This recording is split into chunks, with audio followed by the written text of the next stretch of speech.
Most of us have a picture in our heads of the universe as a giant, dark bubble. It feels like there must be an edge you could one day reach, and maybe even touch. We picture floating up to some final frontier, a wall separating our reality from, well, something else.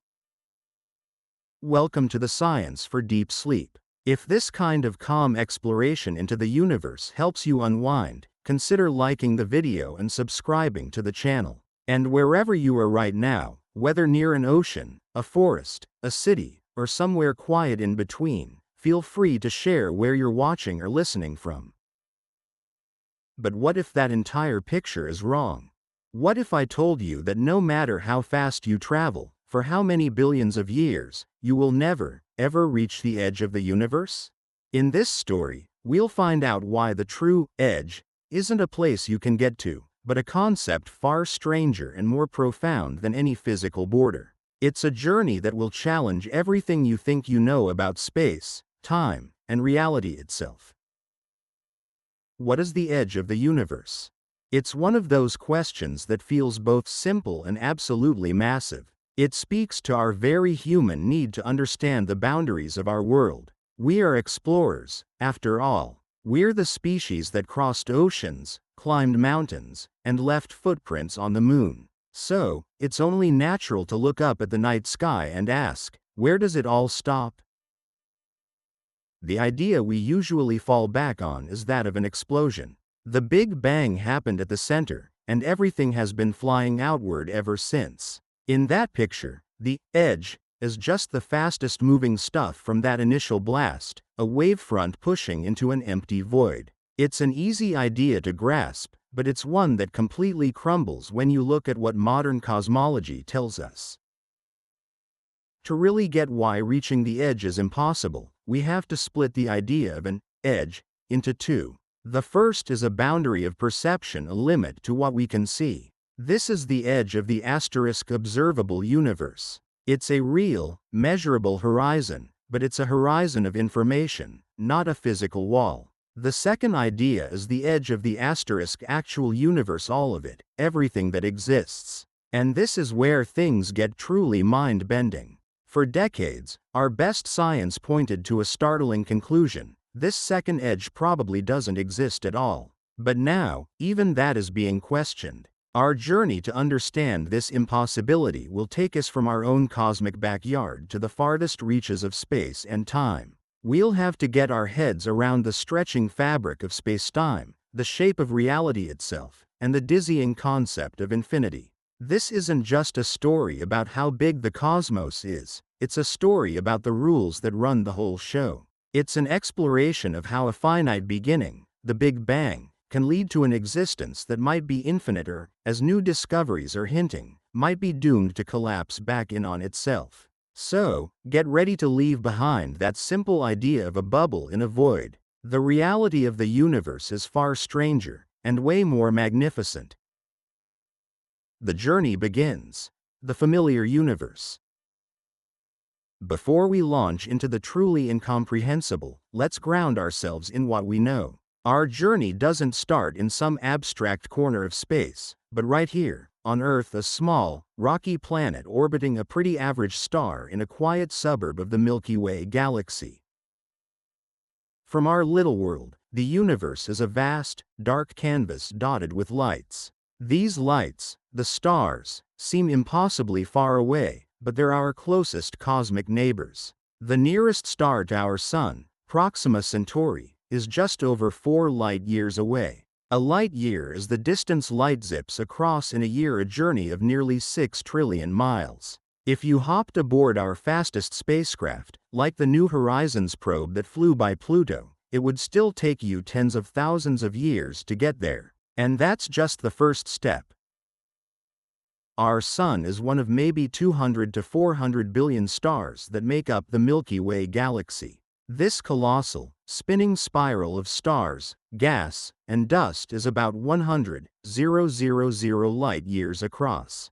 To cross our own galaxy, even at the speed of light, would take 100,000 years. We're tucked away in one of its spiral arms, the Orion Arm, about 27,000 0.000 light-years from the galactic center, where a supermassive black hole called Sagittarius A is lurking. For a long time, we thought our galaxy was the whole universe. It wasn't until the 1920s that astronomer Edwin Hubble figured out that many of the faint, fuzzy nebulae in the sky weren't gas clouds in the Milky Way. They were entire, island universes, other galaxies, just as vast as our own, but unbelievably far away. The nearest major galaxy to us is Andromeda, a gorgeous spiral about 2.5 million light-years away. It's so far that the light hitting your eyes tonight from Andromeda started its journey when our earliest human ancestors were first figuring out how to walk upright. Andromeda and the Milky Way are the two big players in what we call the local group, a collection of over 50 galaxies all held together by gravity. But even this huge collection is just a tiny speck. The local group is part of a much bigger structure, the Virgo supercluster, which contains over 100 galaxy groups and clusters and stretches over 110 million light-years. And beyond that? The Virgo supercluster is just one piece of an even more ridiculously large filament of galaxies called the Laniakea supercluster, a structure that's home to 100,000 galaxies and stretches for more than 500 million light-years. We're building our cosmic address: Earth, Solar System, Milky Way, Local Group, Virgo supercluster, Laniakea supercluster. With every step, the scale gets harder and harder to wrap your head around. We've gone from thousands of miles, to light-years, to millions and hundreds of millions of light-years. We've traveled far, but in the grand scheme of things, we've barely left our driveway. Now, with a sense of this staggering scale, we can start asking the real question: what happens when we push our journey to the absolute limit? What's beyond the farthest galaxy we can possibly see? The first barrier: the observable universe. When we peer deep into space with our most powerful telescopes, like the Hubble and the James Webb, we're also looking back in time. That's just a basic consequence of light having a speed limit. When we look at Andromeda, 2.5 million light-years away, we see it as it was 2.5 million years ago. The light from a galaxy 10 billion light-years away has been on the road for 10 billion years to reach us. So, what's the absolute farthest we can see? We think the universe began about 13.8 billion years ago in the Big Bang. That means light has had, at most, 13.8 billion years to travel through space and reach our telescopes. This fundamental limit creates a bubble of visibility around us. We call this bubble the observable universe. Now, it's really important to get what this edge is and what it isn't. The best analogy is being on a boat in the middle of the ocean. You can see water and other ships out to a certain distance, and then there's a horizon you can't see past. You know the ocean doesn't just stop there. There's more ocean, more ships, more world beyond your personal horizon. You're just limited by the curve of the Earth. The edge of the observable universe is a cosmic horizon just like that. It's not a physical wall where everything ends. It is simply the point in space from which light has had just enough time to reach us since the beginning of everything. Any other spot in the universe has its own observable universe, centered on itself. An alien in a galaxy 10 billion light-years away would have its own bubble of sight, which would include parts of the universe we can't see, and they wouldn't be able to see parts that are visible to us. This is where we hit our first big, counterintuitive twist. You'd think that if the universe is 13.8 billion years old, the edge of the observable universe would be 13.8 billion light-years away. But it's not. The current estimated radius is about 46.5 billion light-years. That makes the total diameter of the part of the universe we could ever hope to see a mind-numbing 93 billion light-years across. How is that possible? How can we see things that are now farther away than light could have traveled in the age of the universe? The answer is one of the most important ideas in all of cosmology: the asterisk expansion of space. The Big Bang wasn't an explosion of stuff into empty space. It was an expansion of space itself. Imagine an ant trying to crawl along a super stretchy rubber rope. As the ant crawls, someone is stretching the rope. The ant is making progress, but the distance it has to cover keeps increasing. That's what happened to the light from distant galaxies. A photon of light left a very young galaxy when it was much closer to where we are now. During its 13.8 billion-year trip toward us, the space between its starting point and its destination was continuously stretching. By the time that light finally reaches our telescopes today, the galaxy that sent it has been carried much, much farther away by the expansion of the universe. That's why the objects at the very edge of our vision are now about 46.5 billion light-years from us. This edge, the boundary of our observable bubble, is called the surface of last scattering. It marks the moment, about 380,000 years after the Big Bang, when the universe cooled enough for atoms to form. Before that, the universe was a hot, dense, foggy plasma, and light couldn't travel freely. The faint afterglow of this era is something we can still detect today, in all directions. It's called the cosmic microwave background radiation, CMB, and it pretty much marks the edge of our visible universe. So, we have our first answer. Can we reach the edge of the universe? If you mean the edge of our observable universe, the answer is a definite no. Even if you could travel at the speed of light, you could never catch up to that boundary. The very point you're trying to reach is running away from you, due to the expansion of space, faster than you are moving toward it. It's like trying to run up a downward escalator that's moving faster than you can run. You're never going to reach the top. But this just leads to an even bigger question. If this is just the edge of what we can see, what about the edge of the actual universe? What lies beyond our cosmic horizon? The twist: beyond the horizon. So, we've established that the observable universe is a bubble 93 billion light-years across, with an edge made of light and time that we can never cross. But that little voice in our head still nags us. The ocean has a shore somewhere, right? So what if we could cheat? What if we had a magical spaceship that could travel faster than light, completely ignoring Einstein's cosmic speed limit? Could we finally bust through our little bubble and see what's on the other side? Could we reach the real edge?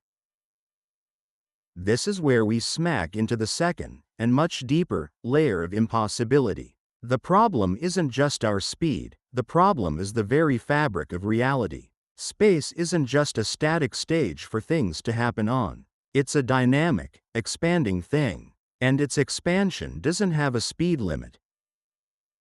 Einstein's theory of relativity says that nothing can travel through space faster than light. That's the law that keeps everything from baseballs to starships in check. But, and this is a huge but, this law doesn't apply to the expansion of space itself. Space can, and does, expand faster than the speed of light. The classic analogy here is a rising loaf of raisin bread. Think of the dough as space and the raisins as galaxies. As the dough bakes and expands, every raisin moves away from every other raisin. A raisin near you moves away slowly. A raisin farther away moves away faster, because there's more expanding dough between you and it. A raisin that's really far away will be carried by the expanding dough so fast that its speed away from you will be faster than the speed of light. The key thing to remember is that the raisins aren't actually moving through the dough at that speed. They're just sitting in their patch of dough. It's the dough space itself that is carrying them apart. That's why it doesn't break Einstein's law. This is all described by the Hubble constant, which is a measure of how fast the universe is expanding. For years, there has been a debate over its precise value, known as the Hubble tension, with measurements of the early universe giving a slightly different number than measurements of the local universe. But generally speaking, for every megaparsec of distance, that's about 3 million light-years, space expands at roughly 70 kilometers per second. That doesn't sound like much, but it adds up over cosmic scales. If you do the math, you find that at a distance of about 14 billion light-years from us, the accumulated expansion of space means that galaxies are receding from us at the speed of light. This boundary is called the Hubble sphere. Anything beyond this sphere is being carried away from us faster than light can travel. The implication here is staggering. Even with our magic, faster-than-light ship, reaching anything beyond the Hubble sphere is impossible. The space between us and our destination is literally growing faster than we could ever hope to cross it. We are locked into our local region of the universe. Light that is emitted today from any galaxy beyond this faster-than-light expansion boundary will never, ever reach us. We are cut off from them forever. So the dream of visiting the true edge of the universe hits a second, much harder wall. The universe isn't just big, it's getting bigger, everywhere, all at once. And beyond a certain point, it's getting bigger faster than the cosmic speed limit.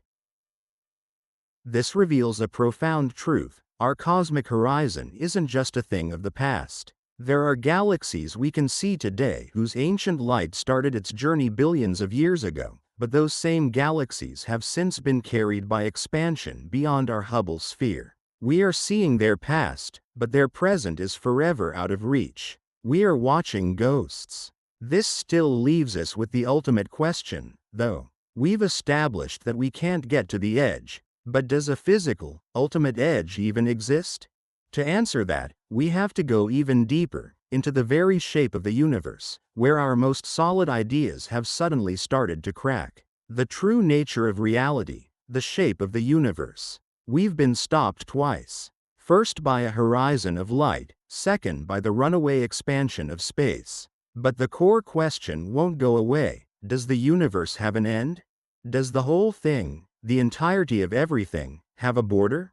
Our intuition, shaped by a lifetime of living with things that have edges, screams that it must. But on the biggest scale, our intuition might be our worst guide. According to Einstein, mass and energy bend the fabric of spacetime. On a cosmic scale, the overall shape or geometry of the universe is determined by how much stuff matter and energy is packed into it. For a long time, we've considered three basic possibilities. First, the universe could be positively curved like the surface of a sphere. In this closed universe, if you traveled in a straight line long enough, you'd end up right back where you started. A spherical universe is finite, but it has no edge and no center. Asking, what's beyond the edge, is like asking what's north of the North Pole. Second, the universe could be negatively curved like a saddle. This open universe would be infinite, and an infinite space, by definition, has no edge to reach. It just goes on forever. The third option is the razor's edge case, a flat universe. Think of an infinite sheet of paper. Like the open universe, a flat universe is also infinite and has no edge. So which is it?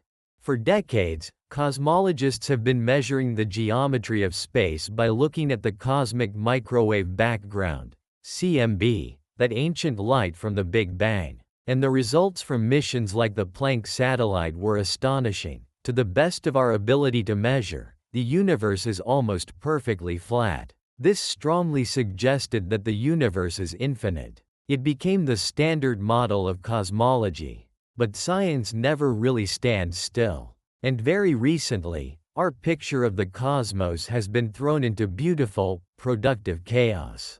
New data released in early 2026 from major projects like the Dark Energy Survey, DE, and the Dark Energy Spectroscopic Instrument, DESI, is challenging everything. These projects have created the largest 3D maps of the universe ever made, and they found hints that dark energy, the mysterious force driving the cosmic acceleration, might not be a constant after all. The standard model assumed it was, but these new results suggest dark energy might be evolving, or changing over time. The implications are breathtaking. If dark energy is changing, it rewrites the ultimate fate of the universe. For 20 years, the consensus was that the universe would expand forever. But if dark energy is weakening, as some of this new data suggests, gravity could one day take over. Instead of expanding forever, the universe could slow down, stop, and then begin to collapse back in on itself, ending in a big crunch.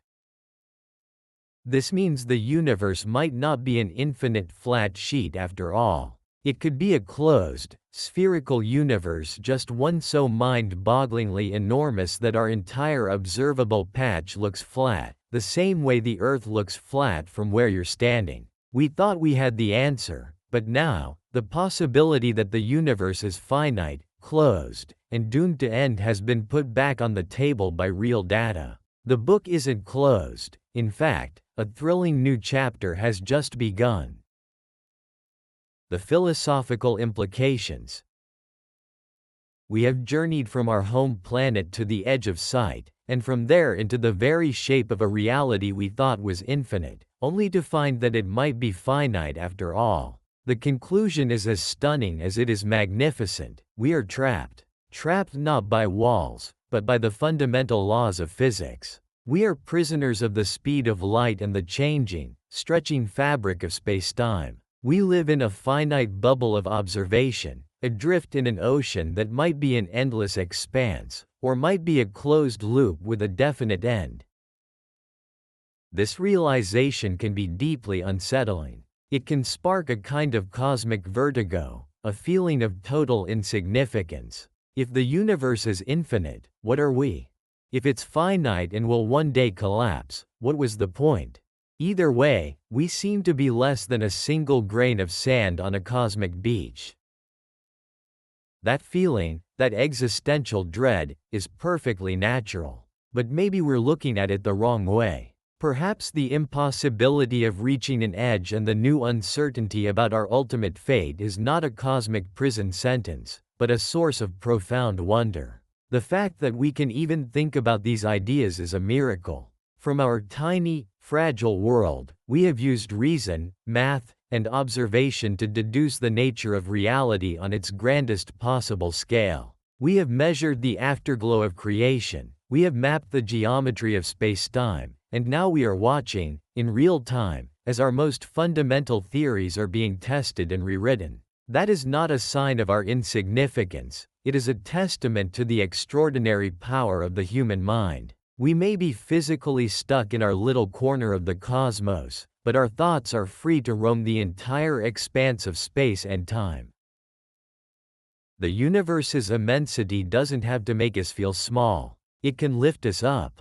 It reminds us that we are part of something indescribably vast and ancient. Every atom in our bodies was forged in the heart of a star that lived and died long ago. We are, literally, stardust. We are the universe's way of knowing itself. The question of, where is everybody, becomes even more powerful in a cosmos whose destiny is unknown. If life is rare, then our existence is immeasurably precious. If it's common, then we are part of a grand cosmic story that we're just beginning to read.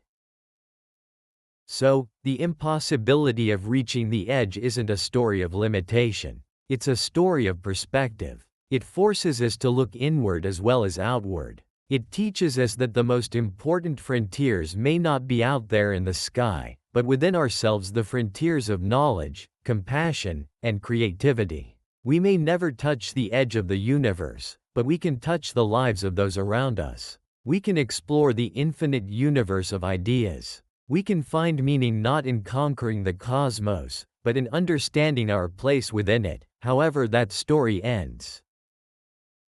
In the end, our journey to the edge of the universe brings us right back to where we started, but seeing everything differently. The simple picture of a cosmic bubble has been replaced by a reality that is far more complex, mysterious, and awe-inspiring. We've learned there are two edges, and we can't get to either one. The first is the edge of the observable universe, a horizon of light about 46.5 billion light-years away. It's not a wall, but a boundary in time, forever running away from us as space expands. The second, the edge of the actual universe, is the ultimate mystery. For years, our best evidence pointed to a flat, infinite cosmos with no edge to reach. But reaching the edge is impossible for a deeper reason. The universe plays by rules we're only just starting to figure out. And recent discoveries in 2026 are showing us that the story we thought we knew might be wrong. Data from the Dark Energy Survey and DAISY suggest that dark energy may be evolving, potentially leading our universe not to endless expansion, but to a future collapse in a big crunch.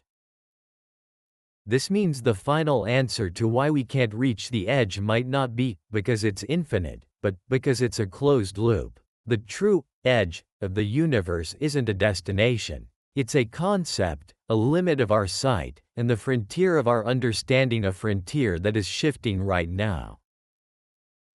What this leaves us with is a profound sense of wonder. We live inside a story whose scale is mind-boggling, whose origins are just coming into focus, and whose ultimate fate is a cliffhanger. The impossibility of reaching the end shouldn't be frustrating. It should be a reason to cherish the part of this magnificent, mysterious universe that we can see, that we can touch, and that we are, day by day, getting closer to understanding.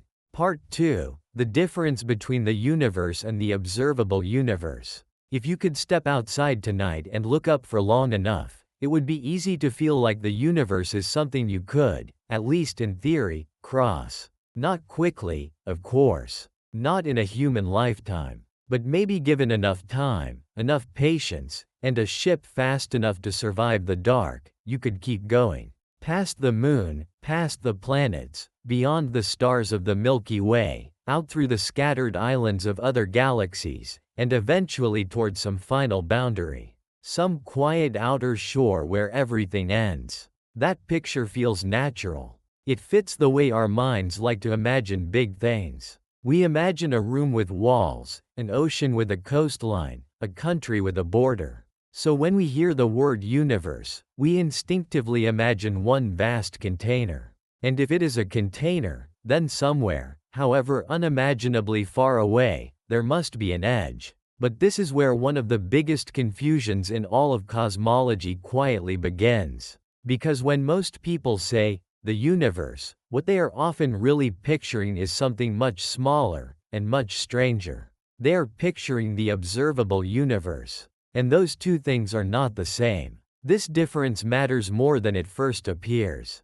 In fact, it changes the whole question. Because once you see the difference clearly, the dream of flying all the way to the edge starts to dissolve. Not because the universe suddenly becomes less mysterious, but because it becomes more subtle than our instincts expect. The edge we imagine is usually not an edge in space. It is an edge in what light has had time to reveal. That is a very different kind of boundary. A useful place to begin is not with galaxies, but with a familiar horizon. Imagine standing on a quiet beach just before dawn. The ocean stretches out in front of you, dark and endless. You can see a certain distance, and then your vision meets a line. Beyond that line, the sea continues, of course, but you cannot see it from where you stand. The horizon is real. You can point to it. You can describe it. You can even measure roughly where it appears. But it is not a wall in the water.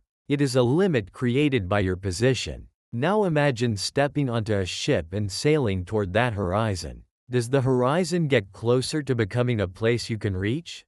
Not really. It keeps moving with you. You can cross the water beneath where it seemed to be, but the horizon itself never becomes a destination. It remains a boundary of sight, not a physical object waiting for you in the distance. This is very close to what the observable universe is. The observable universe is not the whole universe. It is the portion of the universe from which light has had enough time to reach us. That is all. It is a bubble of visibility centered on us, not because we occupy some special cosmic throne, but because every observer sees from their own location. If there are beings in a galaxy billions of light years away, they would also have an observable universe centered on them. Their bubble would overlap with ours in some regions and miss ours in others.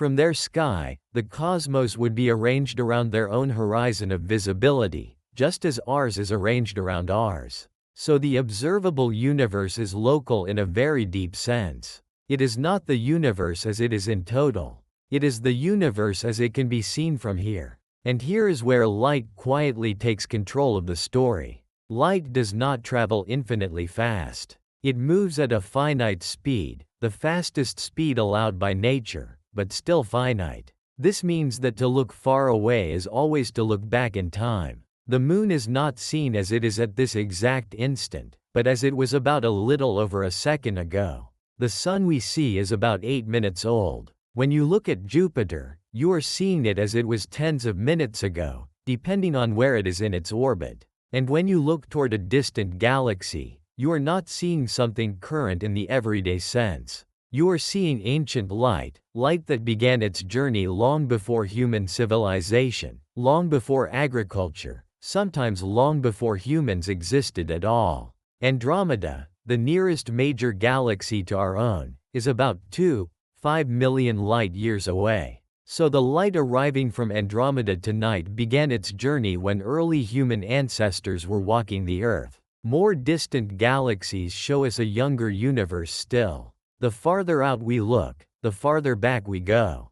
Distance and time become tied together. This means the sky is not just a map of space. It is a layered archive of history. Now let that sink in for a moment, because it changes the meaning of cosmic distance in a way that is both beautiful and unsettling. Space is not simply empty room between objects. It is also delay. Every great distance is a waiting period for information. To see something far away is to receive an old message. And because the universe has a finite age, at least in the form we understand after the Big Bang, there is a limit to how many old messages can have reached us. The universe is about 13.8 billion years old. That means there has only been a certain amount of time for light to travel. If some region of the cosmos is so distant that its light has not had enough time to get here since the early universe began, then for us, that region is beyond observation. It may exist. It may be filled with galaxies, stars, worlds, perhaps even life. But it lies beyond our current horizon of knowability. This is what makes the observable universe a real thing. It is a boundary drawn not by matter, but by time and light. And yet, even that explanation still hides another twist. If the universe is 13.8 billion years old, you might expect the observable universe to have a radius of 13.8 billion light-years. That would seem reasonable. Light has had 13.8 billion years to travel, so the farthest visible regions should be 13.8 billion light-years away. But that is not what we find. The radius of the observable universe is not around 13.8 billion light-years. It is closer to about 46.5 billion light-years. In other words, the diameter of the observable universe is roughly 93 billion light-years. At first, that sounds impossible. How can we observe something that is now farther away than light could have traveled in the age of the universe? The answer is one of the most important ideas in modern cosmology. Space itself has been expanding. This is the part that tends to slip past intuition, because our minds still prefer the image of an explosion. We imagine the Big Bang as a blast of material into an empty void, with galaxies rushing outward through pre-existing space. But that picture is misleading. The Big Bang was not an explosion in space in the ordinary sense. It was an expansion of space itself. A gentle analogy helps here. Imagine dots drawn on the surface of a balloon. As the balloon inflates, every dot moves away from every other dot. Not because the dots are racing across the rubber, but because the surface itself is stretching. From the point of view of any one dot, all the others seem to recede. The farther away a dot is, the faster its separation grows, because there is more expanding surface between them. The universe behaves in a similar way, though not because it is the surface of a balloon in ordinary space. The analogy only helps with one point. The distances between faraway regions increase because space expands. So when light left some ancient galaxy long ago, that galaxy was much closer to the region that would later become us. While the light was traveling, the space between us and that galaxy continued to stretch. By the time the light finally arrived, the galaxy that emitted it was no longer where it was when the journey began. It had been carried much farther away by the expanding universe. That is why the observable universe is so much larger than a simple 13.8 billion light-year radius would suggest. We are seeing ancient light that began traveling when the source was much nearer, even though that source is now vastly farther away. Once you understand this, a strange calm begins to settle over the whole picture. The observable universe is not a static shell sitting at a fixed distance. It is a dynamic horizon shaped by the age of the universe, the travel time of light, and the ongoing expansion of space. And now another quiet but important truth comes into view. The observable universe is centered on us, but not because we are central in any ultimate sense. It is centered on us for the same reason your visible horizon is centered on you when you stand in an open field. Move somewhere else, and the horizon moves too. An observer in another galaxy would not agree on exactly which regions are visible and which are hidden. Their observable universe would be built from the light that has reached them, not us. This means there is no single universal, observable universe, in the sense of one absolute bubble for everyone. There is your observable universe, and mine, and the observable universe of any being, anywhere. They are all based on position and the finite speed of information. That alone should already make the idea of reaching the edge feel more complicated. Because if the edge is tied to the observer, then it is not like a mountain at the end of a road. It is more like a horizon that belongs to a point of view. And there is one more layer to this. When we look as far back as light allows, we do not see the universe as transparent all the way down. There is a limit to what light itself can tell us. In the early universe, matter was not yet settled into atoms. It existed as a hot, dense plasma that scattered light in every direction. The universe was, in a sense, foggy, opaque. Light could not travel freely through it. Only after the universe cooled enough, roughly 380,000 years after the Big Bang, could light begin moving across space without being endlessly trapped and scattered. The faint glow from that epoch still surrounds us. It is called the cosmic microwave background, and in many ways it acts like the oldest light we can directly observe. So even within the observable universe, there is a deepest visible layer. Not because nothing existed before it, but because the universe was once too hot and dense for light to carry a clear picture to us. The farther we look, the closer we come to the limits of visibility itself. So where does that leave the rest of the universe? If the observable universe is only the part we can see, then beyond it there may be vastly more. Perhaps much more. Possibly an amount so huge that our visible patch is only a tiny local neighborhood inside something far grander. Some cosmological models suggest the full universe could be far larger than what we observe. Others allow the possibility that it may even be infinite. We do not know for certain. And that uncertainty is not a minor detail. It sits right at the center of the mystery. But one thing is clear. The observable universe should not be mistaken for the total universe. That distinction sounds simple, but it changes the emotional meaning of the cosmos. Because it tells us that our greatest maps are not maps of everything. They are maps of everything that has had time to introduce itself. There is something deeply humbling in that. We are not looking at the complete stage. We are looking at the illuminated part.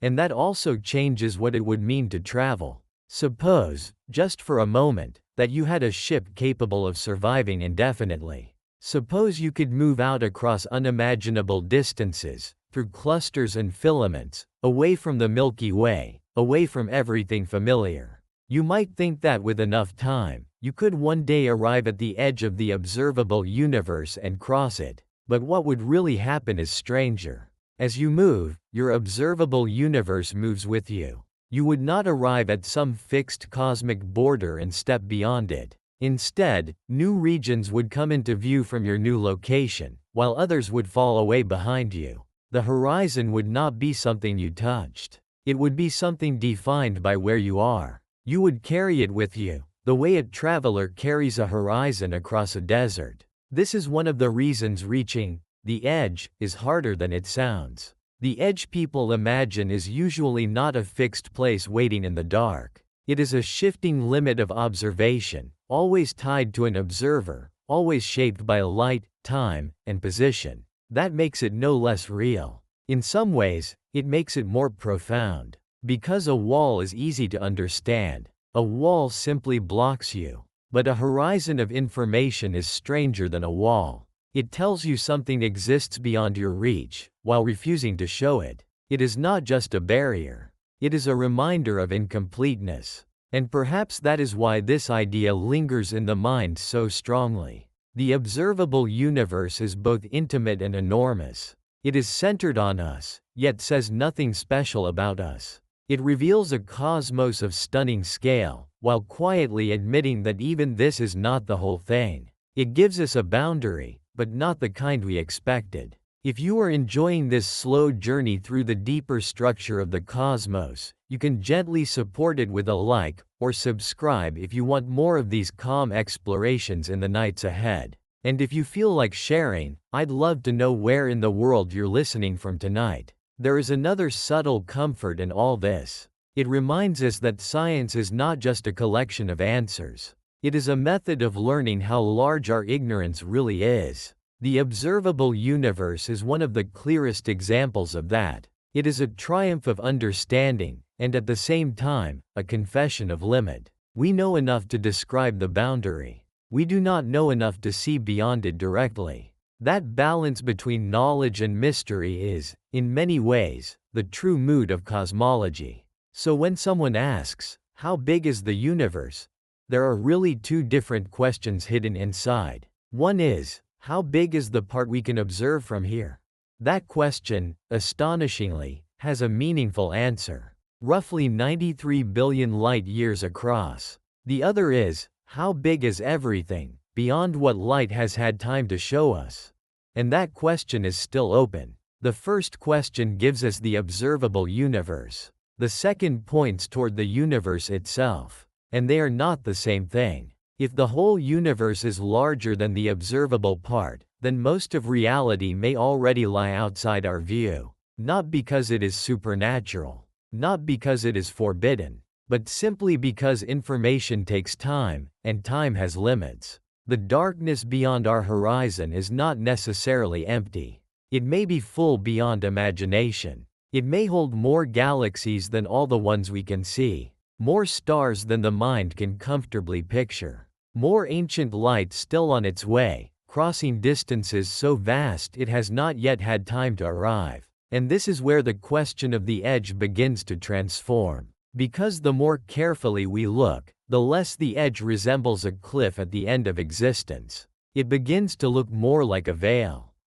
drawn by the age of the cosmos, by the speed of light, and by the simple fact that we are finite observers living inside a universe that may be far larger than any horizon we can ever call our own. So the next time you hear the phrase, the edge of the universe, it may help to pause and ask, do we mean the edge of everything, if such a thing exists at all?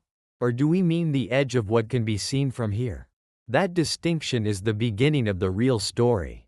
Because before we can understand why reaching that edge is so difficult, we have to understand the thing that builds it in the first place: light. And once we follow light carefully, the universe becomes stranger still. Part 3: Why Light Creates a Limit. There is something quietly strange about the night sky that most of us rarely stop to think about. When you look up, it feels immediate. The stars seem present. The moon seems present. Even the faint band of the Milky Way, if you are lucky enough to see it from somewhere truly dark, feels like part of the same moment you are living in now. It all appears to be happening at once, as if the universe is simply laid out before you in a single, silent display. But it is not. The sky is not showing you the universe as it is right now. It is showing you the universe as it was when its light began the long journey toward you. In other words, the sky is not a live broadcast. It is a collection of delayed arrivals. Some are delayed by seconds, some by minutes, some by years, and some by billions of years. And once you really begin to feel what that means, the whole idea of reaching the edge starts to change again. Because before space becomes a problem, light becomes a problem. Before distance becomes something we dream of crossing, it becomes something we are only allowed to know through messages that travel at a finite speed. Every star, every galaxy, every dim, ancient glow in the dark has to introduce itself to us the same way, by sending light. And that light can only move so fast. This is one of the deepest rules in nature. It is also one of the easiest to say without really letting it settle in the mind. We hear that light has a speed, and because it is such an enormous speed, about 300,000 kilometers per second, we assume it is close enough to instant for our everyday intuition. On Earth, that is usually true. Light circles the planet many times in a single second. It travels from the Moon to Earth in a little over a second. Sunlight reaches us in around 8 minutes. In ordinary life, this is so fast that the delay rarely matters. But the universe is not built on ordinary scales. In the universe, even light can seem slow. That is why distance in astronomy is so different from the distance we are used to. Here on Earth, distance is often just a measure of how far away something is. In the cosmos, distance is also a measure of how old the information is. The farther away something lies, the older the version of it we are seeing. This means that when you look into deep space, you are not just looking outward, you are looking backward. That phrase has become familiar in science writing, but it is worth slowing down over it, because it is not just poetic. It is literally true. To see a star 1,000 light-years away is to see it as it was 1,000 years ago. To see a galaxy 10 million light-years away is to see it as it was 10 million years ago. Light is the universe's messenger, but every messenger takes time to arrive. And the larger the universe becomes in our understanding, the more that delay shapes everything we can know. Imagine receiving a letter from a friend who lives very far away. By the time the letter reaches you, the friend who wrote it may have changed. Their mood may have changed. Their city may have changed. Perhaps they have already moved on from whatever they described. You are reading a truth, but it is a truth from the past. That is what all astronomy is, in a sense. It is the reading of very old letters. Some are recent enough to feel almost current. The sun, at 8 light-minutes away, is not ancient news. If the sun vanished, we would continue seeing it shine for about 8 minutes before the darkness arrived. That thought alone is unsettling in a soft, almost dreamlike way. It means that even for the nearest star in our lives, we live with a delay. We never experience the sun in perfect real time. Move farther out, and the delay grows. Jupiter is tens of light-minutes away. Pluto is measured in light hours. Proxima Centauri, the nearest star beyond our Sun, is more than 4 light-years away. If that star changed dramatically tonight, no one on Earth would know for more than 4 years. And then there are the galaxies. Andromeda, our neighboring giant spiral, is about 2.5 million light-years away. The light entering a telescope from Andromeda tonight began traveling long before modern humans built cities, long before writing, long before history in any familiar sense. The galaxy you would be seeing is Andromeda from a world unimaginably older than our civilization. This is already difficult to feel, even if the words themselves are simple. But then our telescopes reach deeper, much deeper. They look at galaxies so far away that their light left when the universe was still young. Not young in the casual sense, but young in a cosmic sense, before many of the structures we take for granted had fully settled into the forms we know now. So when astronomers talk about mapping the distant universe, they are not mapping a single moment spread across huge distances. They are mapping many different times at once. Nearby space shows us a later universe. Distant space shows us an earlier one. The cosmos, as seen from Earth, is like a layered memory field. Every direction is a timeline. Now this brings us to a question that sounds simple, but opens a very deep door. If all information comes to us through light, and if light takes time to travel, then how far back can we actually see? At first glance, the answer seems obvious. If the universe has existed for about 13.8 billion years, then maybe the farthest light we could ever receive would have traveled for 13.8 billion years. That seems like common sense. The oldest possible light should be light that has been on the road since the early universe. And in a broad sense, that is true. But the full story is subtler, because the early universe was not immediately transparent. There was a time, very early on, when the universe was so hot and dense that light could not move freely through it. Matter existed in a form more like a glowing fog of charged particles. Photons, the particles of light, were constantly scattered in every direction. They could not travel calmly across space the way they do now. The universe was not dark exactly, but it was opaque, filled with light, yet not see-through. This is a beautiful and almost paradoxical idea. The early universe was brilliant, but blind. Only after roughly 380,000 years did the cosmos cool enough for electrons and protons to settle into atoms. When that happened, light was finally able to travel long distances without being trapped in the fog. The universe became transparent, and the ancient light released in that moment is still with us.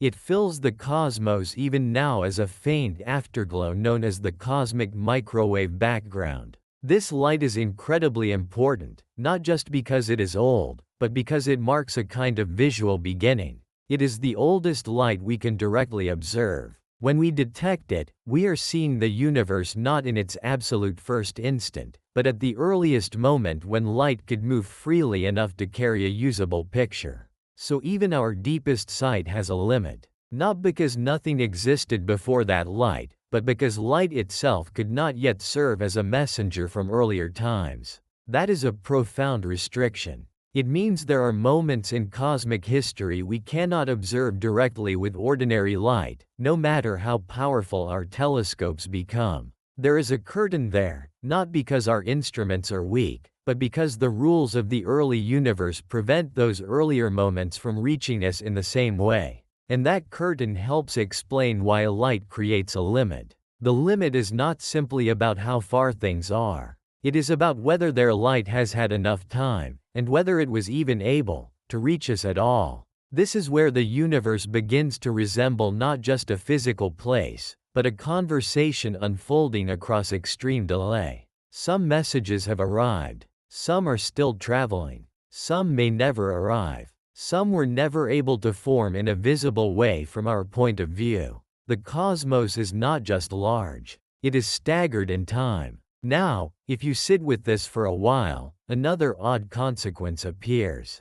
The observable universe is made entirely of things that have had time to become visible to us. That means there may be regions beyond our view not because they are unreal, but because their light is still on the way. Or because the expansion of the universe has changed the rules of whether that light can ever get here. We will come to expansion more deeply soon, because it changes everything. But even before we get there, light alone has already imposed a very serious boundary. You can only know what has had time to announce itself. This gives cosmic observation a slightly haunting quality. Everything we know about the distant universe is, in a sense, delayed testimony. We never meet distant objects in the present moment we imagine. We only meet their surviving light. And sometimes, that means we may be looking at things that no longer exist in the form we see. A star observed across enormous distance may have changed, faded, or died.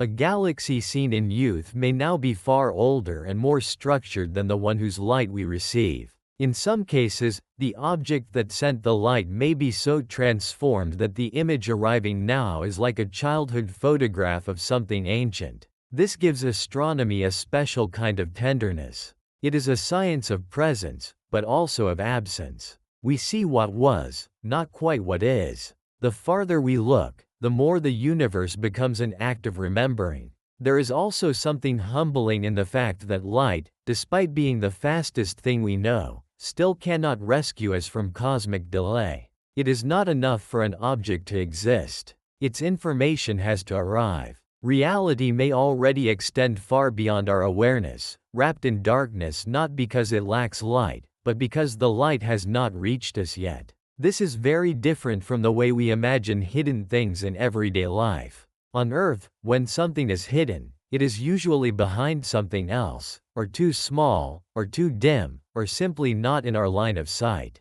In cosmology, hidden things may be hidden by time itself. And time is not something you can simply move aside. There is another subtle point here that makes the picture even richer. Light does not merely tell us where something was. It also carries clues about what happened along the way. As light travels through expanding space, its wavelength stretches. It becomes redder. This is called redshift, and it is one of the great tools astronomers use to understand the distance and age of cosmic objects. The more space expands while the light is traveling, the more stretched that light becomes by the time it reaches us. So the light arriving from remote galaxies is not just delayed. It is changed by the journey. That means the universe is not only sending us old letters. It is sending us weathered letters, stretched and faded by the expanding fabric of space. We learn to read them anyway. We infer their meaning.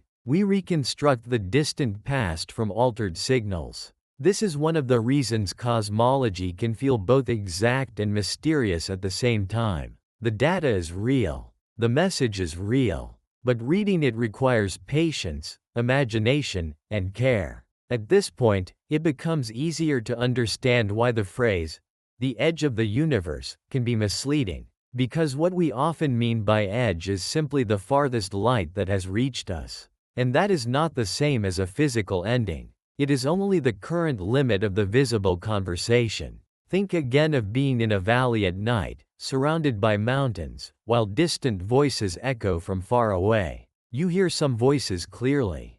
Others arrive faintly and late. Beyond a certain point, the voices do not reach you at all. That does not mean no one is there. It only means the sound never made it to where you are standing. The universe is like that, except with light. This is why reaching the edge is harder than it sounds. Even defining the edge depends on light. If the edge is the farthest thing we can see, then it is built by message travel time, not by stone or steel or any final wall. You cannot simply fly toward it the way you would fly toward a distant mountain. The limit exists because information has limits. And if you somehow moved farther out, your visible region would change. New light would have time to reach your new position. Old light behind you would tell a different story. The edge would not vanish, but it would shift in relation to where you are. Once again, the horizon behaves less like an object and more like a boundary of knowing. That makes the universe feel less like a giant room and more like an unfolding field of revelation. Things become visible in stages. That idea can be strangely comforting. It means mystery is built into the structure of reality. Not as a failure of science, but as a natural consequence of living in a cosmos where information takes time. The unknown is not always unknowable forever. Sometimes it is simply not here yet. Sometimes the universe is still speaking. If these slow journeys through the universe help you settle into the night, you can leave a like, or subscribe if you want more quiet explorations like this.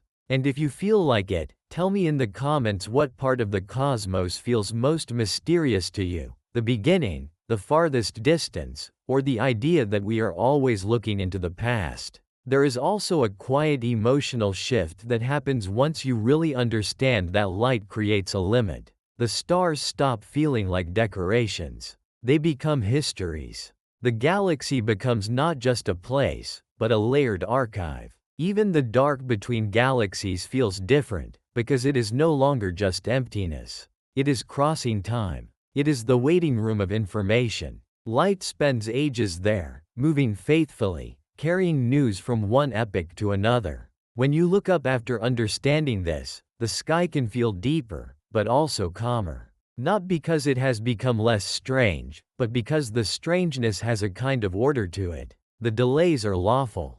The limits are meaningful. The silence is not empty. It is simply what reality sounds like when messages take billions of years to travel. And this brings us gently to the next step in the story. Because even though light creates a limit, light alone is not the whole reason the cosmic edge keeps slipping away from us. There is something else happening, something larger. The stage itself is changing while the messages cross it. Space is expanding. That means the universe is not just far away in the ordinary sense. It is becoming more spread out while light travels through it. And that changes the size of the visible universe in a way that common sense does not expect. It also creates one of the most beautiful paradoxes in cosmology. We can receive light from places that are now much farther away than we first assumed they should be. So for now, hold on to this central idea. Light is the reason the universe comes to us in layers of age. Light is the reason looking far means looking back. Light is the reason visibility has a boundary. And light is the reason the edge, at least at first, is not a wall at all, but a limit in what has had time to arrive. Once we add expansion to that picture, the limit becomes even stranger. And the universe grows larger than intuition ever wanted it to be. Part 4. How big the observable universe really is. There is a moment, somewhere in almost every journey through cosmology, when the numbers stop feeling like numbers. At first, they still seem manageable. The moon is about 1 light second away. The sun is about 8 light minutes away. The nearest stars are measured in light years. A galaxy might be millions of light years away. That is already far beyond everyday life, but the mind can still pretend it is following along. It can still nod politely and say, yes, that is very far. But then the universe keeps opening. And eventually, there comes a point where the scale is so large that the brain quietly gives up trying to picture it honestly. It keeps listening, but it no longer sees. It hears the words billion and billion and billion again, and they begin to blur into a kind of abstract fog. That is exactly where this part of the story begins. Because if we are going to understand why reaching the edge of the universe is harder than it sounds, we need to stop for a while and feel the size of the thing we are talking about. Not just intellectually, but almost emotionally. We need to sit beside the number long enough for it to become strange again. The observable universe, the part of the cosmos from which light has had time to reach us, is not just large. It is about 93 billion light years across. That means its radius is roughly 46.5 billion light years in every direction. And if that sounds impossible, that is because in a way, it is supposed to. At first, the number seems to break common sense. After all, the universe is about 13.8 billion years old. So how can the observable universe extend out to around 46.5 billion light years? How can anything we see now be that far away if light has only had 13.8 billion years to travel? This is one of those questions that feels like it should have a simple answer, but in reality it opens into one of the most beautiful ideas in modern science. The answer is that the universe did not stay still while the light was traveling. Space itself expanded. That small sentence changes everything. It means that when ancient light set out on its journey toward us, the source that emitted it was much closer than it is now. While that light crossed the cosmos, the fabric of space between us and its source kept stretching. So by the time the light finally reached Earth, the place it came from had already been carried much farther away. In other words, the light did not travel across a static stage. The stage itself kept widening beneath the journey. A useful image, even if it is imperfect, is to think of a walkway made of stretchy material. Imagine a tiny messenger running toward you from far away. While the messenger runs, the walkway beneath them stretches longer and longer.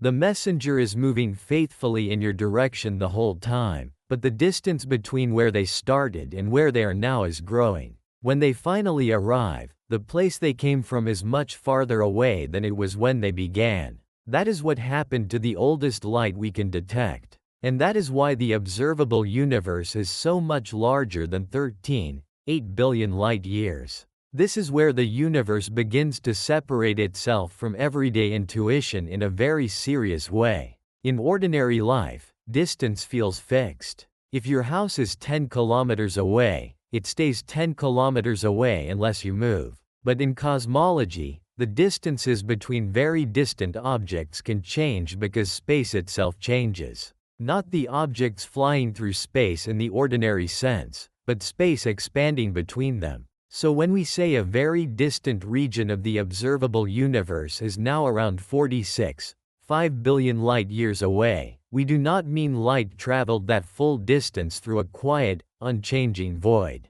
We mean the light began its journey in an earlier, more compact universe, and during that vast crossing, space expanded. This alone is enough to make the cosmos feel slippery.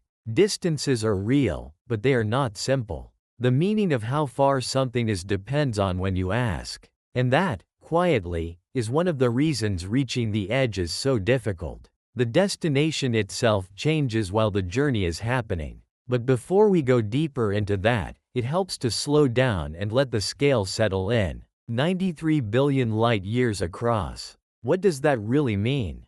A light-year, as we said earlier, is the distance light travels in 1 year. Light moves at around 300,000 kilometers per second. In a single second, it could circle Earth several times. In a minute, it could cross the gap between Earth and the Moon more than once. In a year, it covers a distance so large that ordinary units become almost useless. So even 1 light-year is already enormous. 4 light-years to the nearest star beyond the Sun is already a distance no human civilization has come close to crossing. 100,000 light-years across the Milky Way is already enough to make our entire galaxy feel like a vast ocean of stars.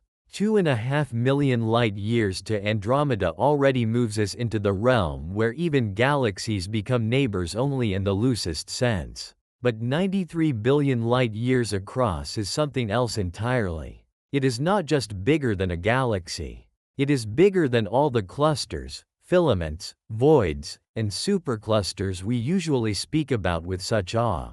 It is the full diameter of everything that can currently, in principle, be observed from where we are. And yet even this is not the whole universe. It is only the visible part. That distinction matters because it reminds us that the biggest number in the room is not necessarily the final one. There may be far more beyond it. Some scientists think the full universe may be vastly larger than the observable patch, perhaps unimaginably so. Some models allow the possibility that it may be infinite. If that is true, then the observable universe, huge as it is, would still be only a local region, a finite bubble inside something without edge. That is a difficult thought to hold for long. It asks the mind to accept something twice. First, that our visible cosmos is already almost absurdly large. And second, that even that may be only a fraction of what exists. There is something almost tender in the fact that human beings, creatures who get tired walking across a city, have learned to speak meaningfully about such scales.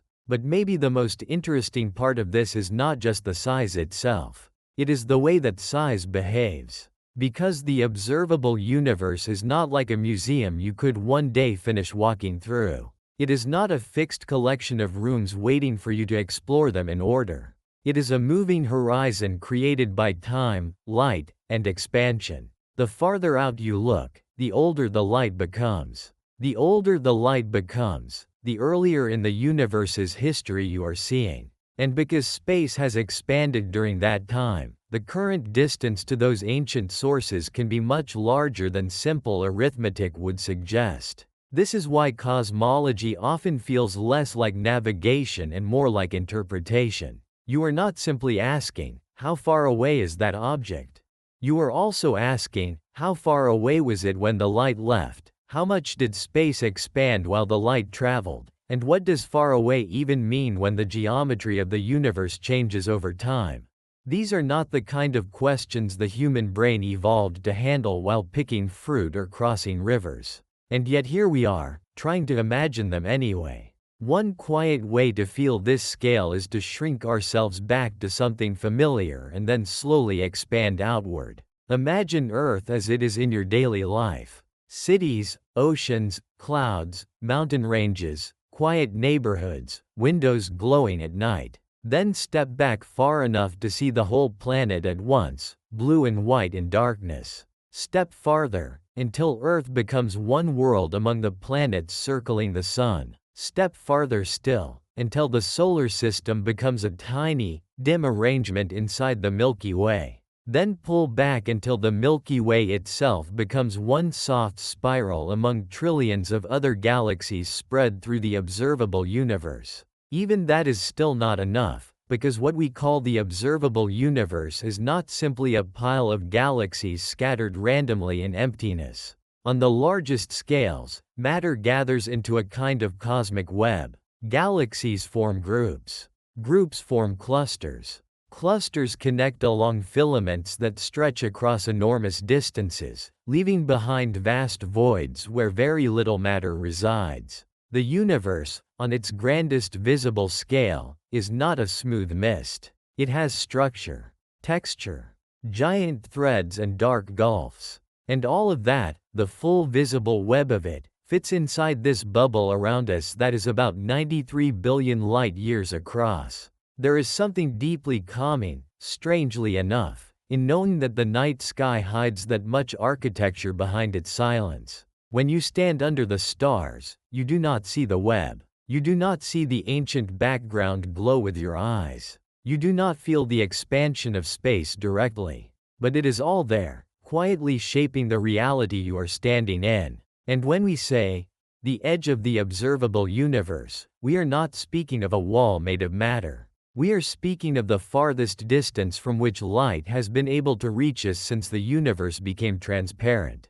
That edge is not glowing like a border fence. It is more like a limit written into the history of communication itself. And because the universe has expanded, the places that sent us the earliest light are now astonishingly far away. This is one reason the observable universe can feel bigger than reason wants to allow. It is not just large in the ordinary sense. It is large in a dynamic sense. Its size is shaped by a history of change. Another way to think about it is this. Suppose you are watching a boat drift away on a river while the river itself is widening. The boat is moving, yes, but the water between you and the boat is also changing. If you wait long enough, the present distance to the boat may become much larger than you would expect from its original motion alone. In the real universe, of course, the analogy is incomplete, but it points in the right direction. Expansion changes how we understand current distance. Now, there is a subtle emotional effect to all of this. At first, huge cosmic numbers can make us feel small in an almost crushing way. And that reaction is understandable. Compared to 93 billion light-years, the human scale seems almost invisible. A lifetime becomes a blink. A city becomes dust. A planet becomes a grain. But there is another way to read the same fact. The observable universe is not just a measure of our smallness. It is also a measure of our reach. From one small planet orbiting one star in one galaxy, human beings have managed to infer the scale of the visible cosmos. We have not crossed it, of course. We have not even left our local planetary neighborhood in any serious way. But through reason and observation, we have learned enough to describe a sphere of visibility tens of billions of light-years in radius. That is remarkable. It does not make us large in the physical sense. But it does suggest that significance is not the same thing as size. In some sense, the observable universe is one of the greatest mirrors humanity has ever made. We look into it and see not only the cosmos, but the strange power of minds that can measure what they can never visit. And yet, for all that knowledge, the scale still resists us. It remains stubbornly beyond intuition. We can define it, speak of it, model it, map it, but not inhabit it emotionally in one clean glance. Maybe that is part of its beauty. The observable universe is not a fact we ever finish absorbing. It is a fact that keeps unfolding. If these slow explorations help you settle into the night, you can leave a gentle like, or subscribe if you want more quiet journeys through space, time, and the deeper shape of reality. And if you feel like sharing, tell me in the comments what cosmic number has stayed with you the longest: a light year, the age of the universe, or the size of the observable cosmos itself. There is also a deeper consequence hiding here, and it matters for the question we began with. If the observable universe is already 93 billion light-years across, and if its boundary is created by light and expansion rather than by a physical shell, then reaching its edge was never going to be like reaching the edge of a country or the shoreline of an island. There is no final marker waiting for travelers. No signpost in the dark. No sudden moment when the last galaxy falls behind you and nothingness begins. Instead, there is only a moving boundary of what can be seen from where you are. And because of expansion, the farther regions are not merely far. They are receding through the growth of space itself. Some of the light we receive now began traveling when those regions were much nearer. Their present-day distance is far greater than their original distance. That means the edge is not just distant. It is dynamically distant. It is the outcome of a long cosmic unfolding. This gives the observable universe a kind of ghostly quality. The farthest things we see are not being seen as they are now. We see them in ancient light, from an earlier age of the cosmos. Their present selves lie much farther away than the pictures we receive. So even when we seem to glimpse the edge, what we are really seeing is a past version of a place whose present state is even more remote. That is such an important detail that it is worth lingering on. The edge of the observable universe is not a live edge. It is a historical edge. It is the farthest point from which old light has arrived. And that makes the cosmos feel less like a frozen map and more like an ever-deepening time sculpture. Distance and history become inseparable. The farther out you go, the older the light. The older the light, the younger the universe you are witnessing. The younger the universe, the more different everything becomes. What we call the edge is not just far away in space. It is far away in time. So when people ask how big the observable universe really is, the most honest answer is that it is bigger than the simple age of the universe suggests, because the universe has expanded while light traveled.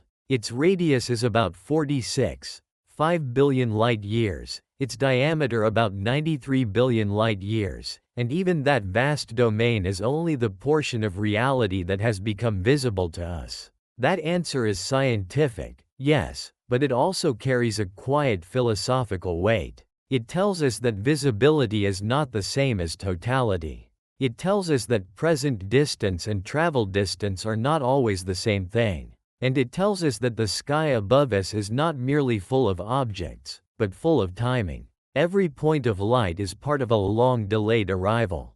Every deep image of the cosmos is a meeting between our present and someone else's ancient past. The observable universe is not just big, it is patient. It has been assembling itself in our awareness for billions of years, photon by photon. And even now, it is not finished speaking. There is more to understand, because size alone does not explain why the edge remains out of reach. To fully grasp that, we have to look more directly at the engine behind this enormous scale. We have mentioned it already. Space expands. But what does that really mean? Does everything grow? Are galaxies swelling like balloons? Why do distant galaxies seem to rush away faster the farther they are? And how can space expand in a way that does not break the cosmic speed limit? These are the questions that come next. Because the true difficulty of reaching the edge is not just that the observable universe is vast. It is that while you are trying to understand it, the universe is still stretching. Part 5. Why space expands faster than you expect. There is a very simple picture most of us carry around without noticing it. We imagine space as a kind of empty stage, a still background, a silent black container where stars and galaxies move around like actors crossing a floor. In that picture, The objects are the only things doing anything. Planets orbit, stars drift, galaxies spin, but the stage itself stays calm and fixed beneath them. That picture feels natural. It also happens to be wrong, because on the largest scales, space is not just sitting there. It is changing. It is expanding. And once that idea settles in, the universe stops feeling like a giant room and starts feeling more like something alive in a much stranger sense. Not alive the way animals are alive, of course, but active, dynamic, restless. The distances between faraway things are not fixed in the quiet way we instinctively expect. They grow, they stretch, they open. This is one of the deepest reasons the edge of the universe is so hard to think about. Not just because it is far away, but because the meaning of far away is changing all the time. And what makes this even more unsettling, in a calm and beautiful way, is that the expansion of space does not behave the way common sense wants it to behave. It is much stranger than that. If you stand in a field and imagine two trees 100 meters apart, you naturally assume that distance stays the same unless one of the trees moves. That is how everyday space works. Distance feels stable. Even when things move, they move through space, while space itself remains unchanged. But the large-scale universe is not like a field with trees. It is more like a fabric whose scale can change between distant points. The galaxies are not simply rushing through a static void. On the largest scales, the void itself is stretching. That sounds abstract at first, so it helps to move slowly. Imagine a loaf of raisin bread in the oven. The raisins represent galaxies. The dough represents space. As the bread rises, every raisin moves away from every other raisin, not because the raisins are crawling through the dough, but because the dough itself is expanding. A raisin near you seems to drift away slowly. A raisin farther away seems to drift away faster, because there is more expanding dough between the two of you. This analogy is old, but it survives for a reason. It captures something important. The greater the distance, the greater the total amount of expansion happening in between. And that leads to one of the central laws of cosmology. The farther away a galaxy is, the faster it appears to recede from us. This relationship is often called Hubble's law. In its simplest form, it tells us that recession speed increases with distance. That does not mean galaxies are all using engines to fly away from us. It means that as space expands, distant galaxies are carried apart by the growing fabric between them. The more space there is between two very distant regions, the more total expansion can accumulate. This is why the universe can feel deceptive. Nearby things often behave in ways that still make sense to everyday intuition. The solar system is stable. The planets are not suddenly drifting apart because of cosmic expansion. The Milky Way is not dissolving into a mist because space is expanding. Your body is not expanding. Your house is not expanding. At human scales, and even at the scale of galaxies and galaxy groups, other forces are strong enough to hold matter together. Gravity, electromagnetism, and the binding forces of matter dominate locally. But on the very largest scales, where galaxies are separated by huge empty stretches, expansion wins the quiet tug of war. So the universe has this two-layer personality. Nearby, it looks stable, calm, bound, familiar. Far away, it opens. That distinction matters, because one of the easiest misunderstandings is to imagine expansion as something that makes everything get larger in the ordinary sense. But that is not what is happening. Galaxies themselves do not swell like balloons just because the universe expands. A solar system does not slowly inflate. Expansion is mostly a large-scale effect across the deep, sparse reaches between cosmic structures. That is why you can walk across a room without noticing the universe stretch beneath your feet. The room is bound together by forces far stronger than the tiny effect of cosmic expansion on small scales. But if you step back far enough, way beyond galaxies, beyond clusters, out into the largest structures of the cosmic web, the story changes. There, the quiet stretching of space becomes the dominant motion. There, the universe reveals its larger rhythm. And this rhythm has a surprising consequence. It means that distant galaxies are not just far. They are becoming farther as time passes, even while their light travels toward us.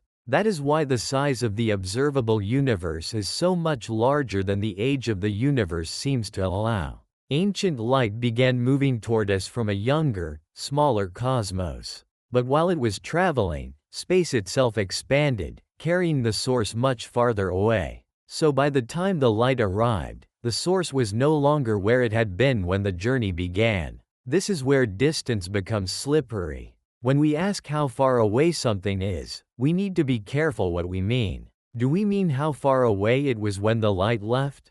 How far away it is now? How far the light traveled along the way?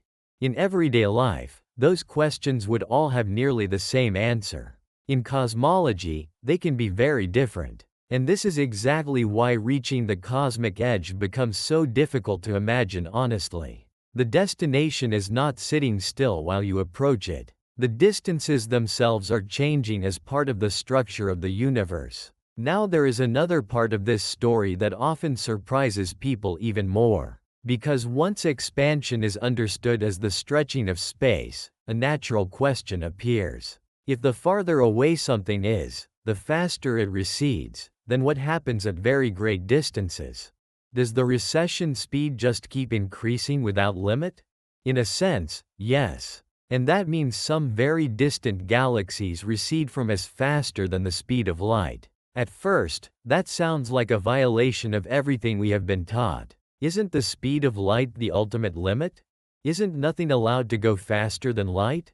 The answer is subtle, and it is one of those places where language can quietly trick us. Einstein's limit applies to objects moving through space. Nothing with mass can locally travel through space faster than light. But the expansion of the universe is not exactly that. It is not a galaxy locally outrunning light in its own neighborhood. It is the cumulative stretching of space between distant points. The galaxies are being carried apart by the changing geometry of the universe itself. So when we say a very distant galaxy recedes faster than light, we do not mean it is breaking physics in the dramatic way a science fiction ship might. We mean the amount of expanding space between us and that galaxy increases so much that the total separation grows faster than light can cross it. That is a very different kind of speed. And it is one of the reasons the cosmic horizon is so strange. If the space between you and a distant region is expanding fast enough, then even light emitted from that region can struggle to make progress toward you.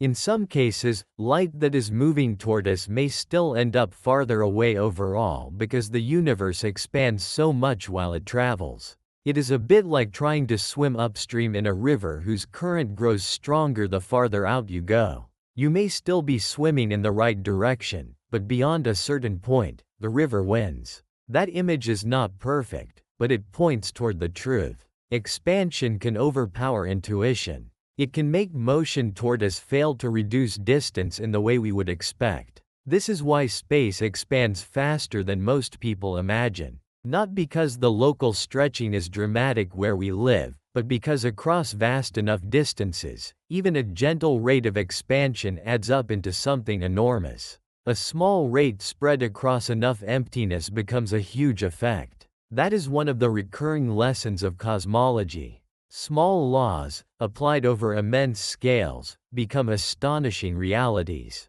There is also something quietly eerie about the fact that the universe does not expand away from one special center. This is another idea our minds tend to carry in from ordinary experience. If things are moving apart, we instinctively assume there must be a central point where it all began, some privileged location from which everything is fleeing. But the large-scale expansion of the universe does not work like an explosion from a single point into pre-existing empty space. Every distant region sees other distant regions receding. From any galaxy not gravitationally bound to its neighbors, the cosmos would appear to expand in all directions. That is because the expansion is built into space itself. It is not a spray of matter from one location. It is a change in the scale of the whole cosmic fabric. This can be hard to picture because we are so used to events having centers. Fireworks have centers. Ripples on a pond have centers. But the expanding universe does not require a center in the ordinary sense. Every observer sees the pattern of recession around them, much the way every raisin in the bread sees other raisins moving away as the dough rises. That means when we say distant galaxies are moving away from us, we are not announcing that Earth or the Milky Way occupies some special throne in the cosmos. We are simply describing what any observer would see from their own place within an expanding universe. There is something almost democratic about that. Every point experiences the same broad law. Every observer gets their own horizon. Every distant region becomes part of a shared unfolding. And yet, even with that elegance, expansion introduces a profound limit. Because if distant galaxies recede faster and faster with distance, then there are regions from which light emitted now will never reach us. Not because light is weak, not because telescopes are poor, but because space expands in such a way that the signal can never close the gap. This is a very important shift in mood. Up to this point, the observable universe might still feel like a temporary limit.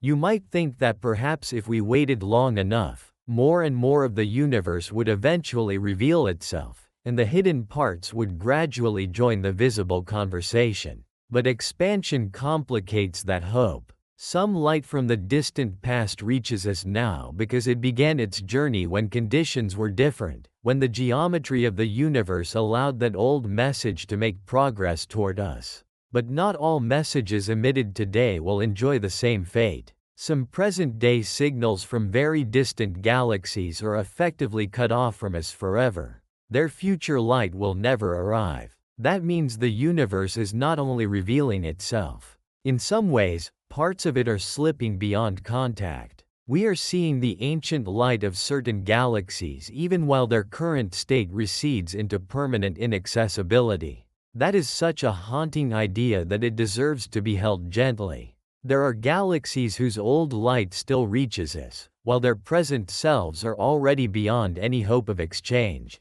We are, in a sense, watching their memories. This gives cosmic expansion a melancholy beauty. The universe is not merely large and old. It is layered with unreachable presence. Every deep observation can carry a note of farewell without saying so directly.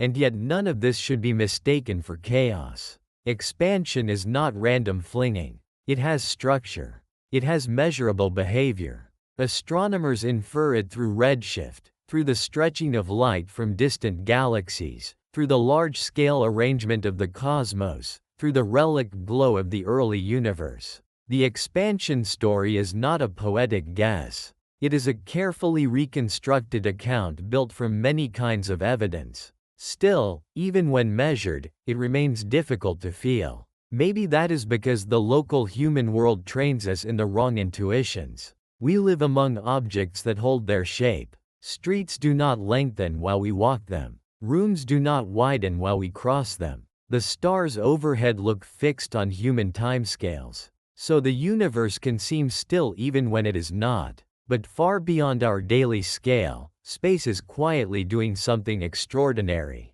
It is opening the gaps. It is stretching the darkness between islands of light. It is making the ancient cosmos larger than a simple timeline would suggest. And it is doing all of this so steadily that most of reality looks calm while being transformed. That is one reason cosmic expansion feels so sleep-like in its logic. It is not violent in the way imagination expects. It is gradual, patient, almost silent. And yet the outcome is staggering.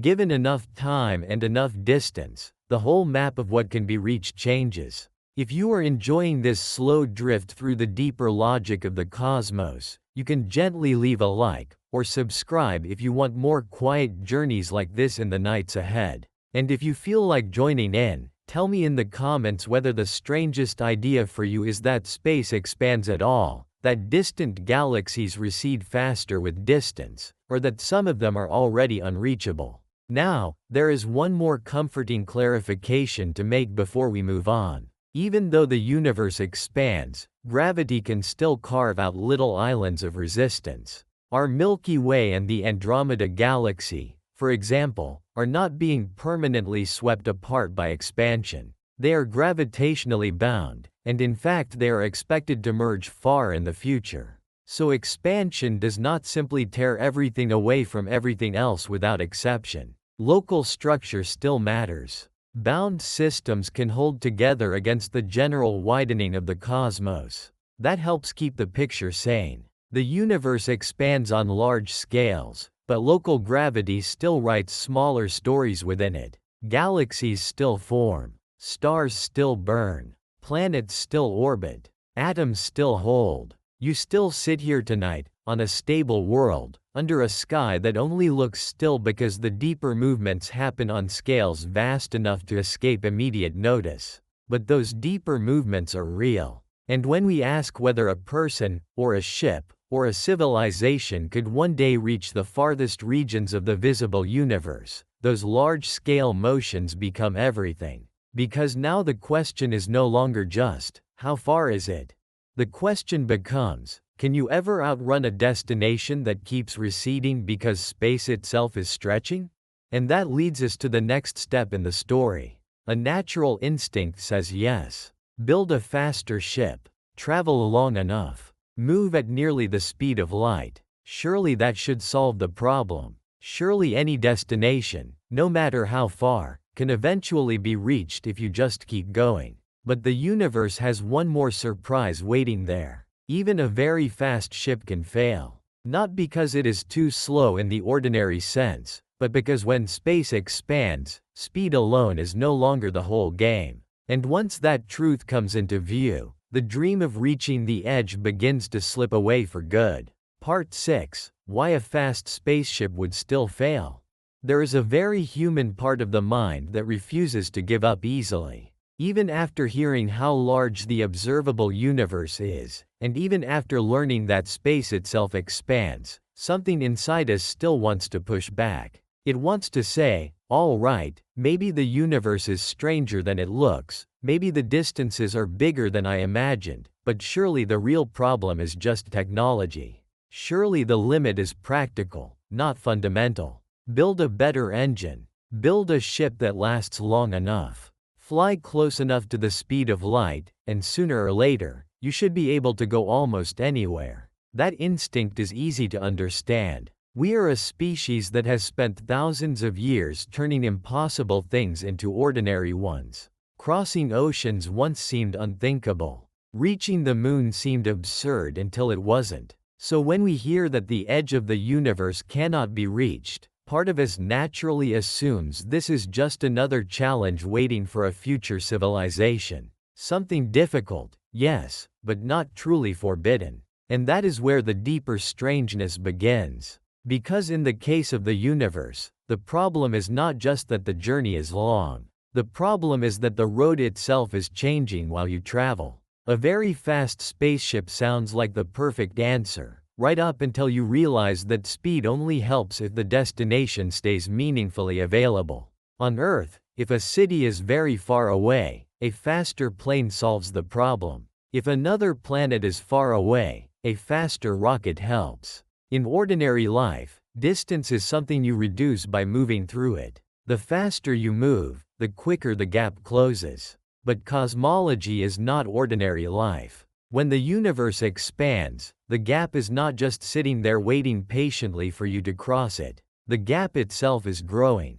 And once that happens, the old intuition begins to fail. To feel this more clearly, imagine a traveler trying to cross an endless moving walkway at an airport. If the walkway moves slowly in the opposite direction, the traveler can still make progress. Walk fast enough, and they get where they are going. But if the walkway moves backward faster than the traveler can move forward, then no amount of effort changes the outcome. They still walk. They still spend energy. They still feel motion beneath their feet. But the destination never gets closer. Now replace the walkway with space itself. That is the heart of the problem. A spaceship can move through space. It can use engines, fuel, momentum, whatever future technology you want to imagine. But it still has to travel through a universe whose large-scale geometry is changing.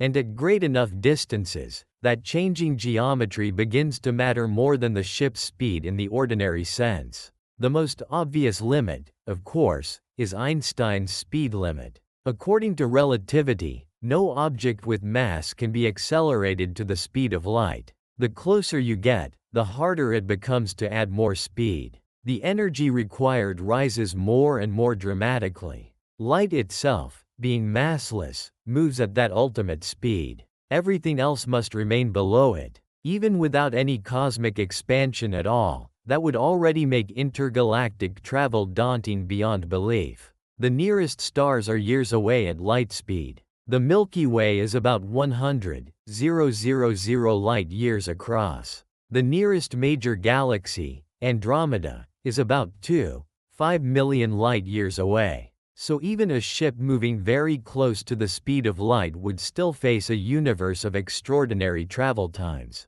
But relativity also introduces something that sounds like a gift: time dilation. If a traveler moves close enough to the speed of light, time passes more slowly for them relative to people who remain at rest. From the traveler's own perspective, the journey can seem shorter. A voyage that takes millions of years in one frame of reference may feel much less severe to those on board, at least in principle. This is one of the reasons science fiction loves near-light speed travel. It offers a loophole of feeling, even if not of physics. The universe remains huge, but subjective time becomes flexible. And for a moment, that sounds hopeful. Maybe the cosmos is still crossable after all, at least for the travelers themselves. Maybe a ship could fly for what feels like a lifetime on board and still reach places that would otherwise seem impossibly far away. But then expansion returns, quiet and unforgiving. Because time dilation can change how long the trip feels to you. It cannot stop space from expanding between you and the distant universe. That distinction is everything. A near-light speed ship might let you cross enormous local distances. It might let you leave the solar system, perhaps one day even the galaxy in some unimaginably far future. It might let you reach destinations that feel wildly out of reach by everyday standards. But on the very largest scales, cosmic expansion creates a different category of problem. Some destinations are not merely far. They are being carried away by the expansion of space so effectively that they lie beyond any practical future journey. In other words, a fast ship may beat distance. It does not necessarily beat an expanding metric of reality. There is a subtle but important difference between seeing something and reaching it. We often confuse the two because in daily life they usually belong together. If you can see a mountain, you can imagine walking toward it. If you can see a shoreline, you can picture arriving there. Visibility and reachability feel linked. In the universe, they are not always linked. Some of the galaxies we observe today are visible only because their ancient light began traveling toward us long ago, when conditions were different. That old light can still arrive. But the galaxies themselves, in their present state, may now be receding in such a way that no ship leaving today could ever catch them. We can see their past while being forever cut off from their present. That is one of the strangest and saddest facts in cosmology. The visible universe contains places whose old light reaches us, but whose current reality may already be beyond all hope of contact. So a spaceship does not simply need to ask, "Can I go fast?" It has to ask a more devastating question. Can I go fast enough to overcome a universe that keeps opening while I move? And for some regions, the answer appears to be no. This is why the dream of "just build a fast enough ship" quietly collapses. The phrase sounds practical, but it carries an earth-bound assumption. It assumes that all large distances are fundamentally the same kind of problem. But in cosmology, there is a difference between a distant target in static space and a distant target in expanding space. The first is hard. The second can become impossible. Imagine trying to catch a leaf floating downstream in a river. If the current is mild, you may be able to swim toward it. If the current grows stronger with every meter you move, eventually there comes a point where the water carries the leaf away faster than you can close the gap. Even if you are strong, even if you are determined, even if you never stop swimming, the river changes the nature of the problem. That is very close to what cosmic expansion does on the largest scales. And it gets stranger still. Because the farther away a region is, the more total expansion there is between you and it. So unlike a simple journey across fixed terrain, the hardest part of a cosmic journey is not just how much distance you must cross, but how much expanding space lies in the middle. More distance means more room for the universe itself to work against you. This gives the cosmos a kind of layered reachability. Nearby things are bound and accessible in principle. More distant things may be reachable only with absurd difficulty. Still more distant regions become unreachable not because they vanish, but because the expansion of space turns the route itself into a losing proposition. That is why a fast ship still fails. Not because speed stops mattering, but because speed stops being the only thing that matters. There is also a quiet psychological trap hidden in the phrase, close to the speed of light. It sounds like it should be almost enough. Close enough to handle almost any journey. But almost is not a gentle word in relativity.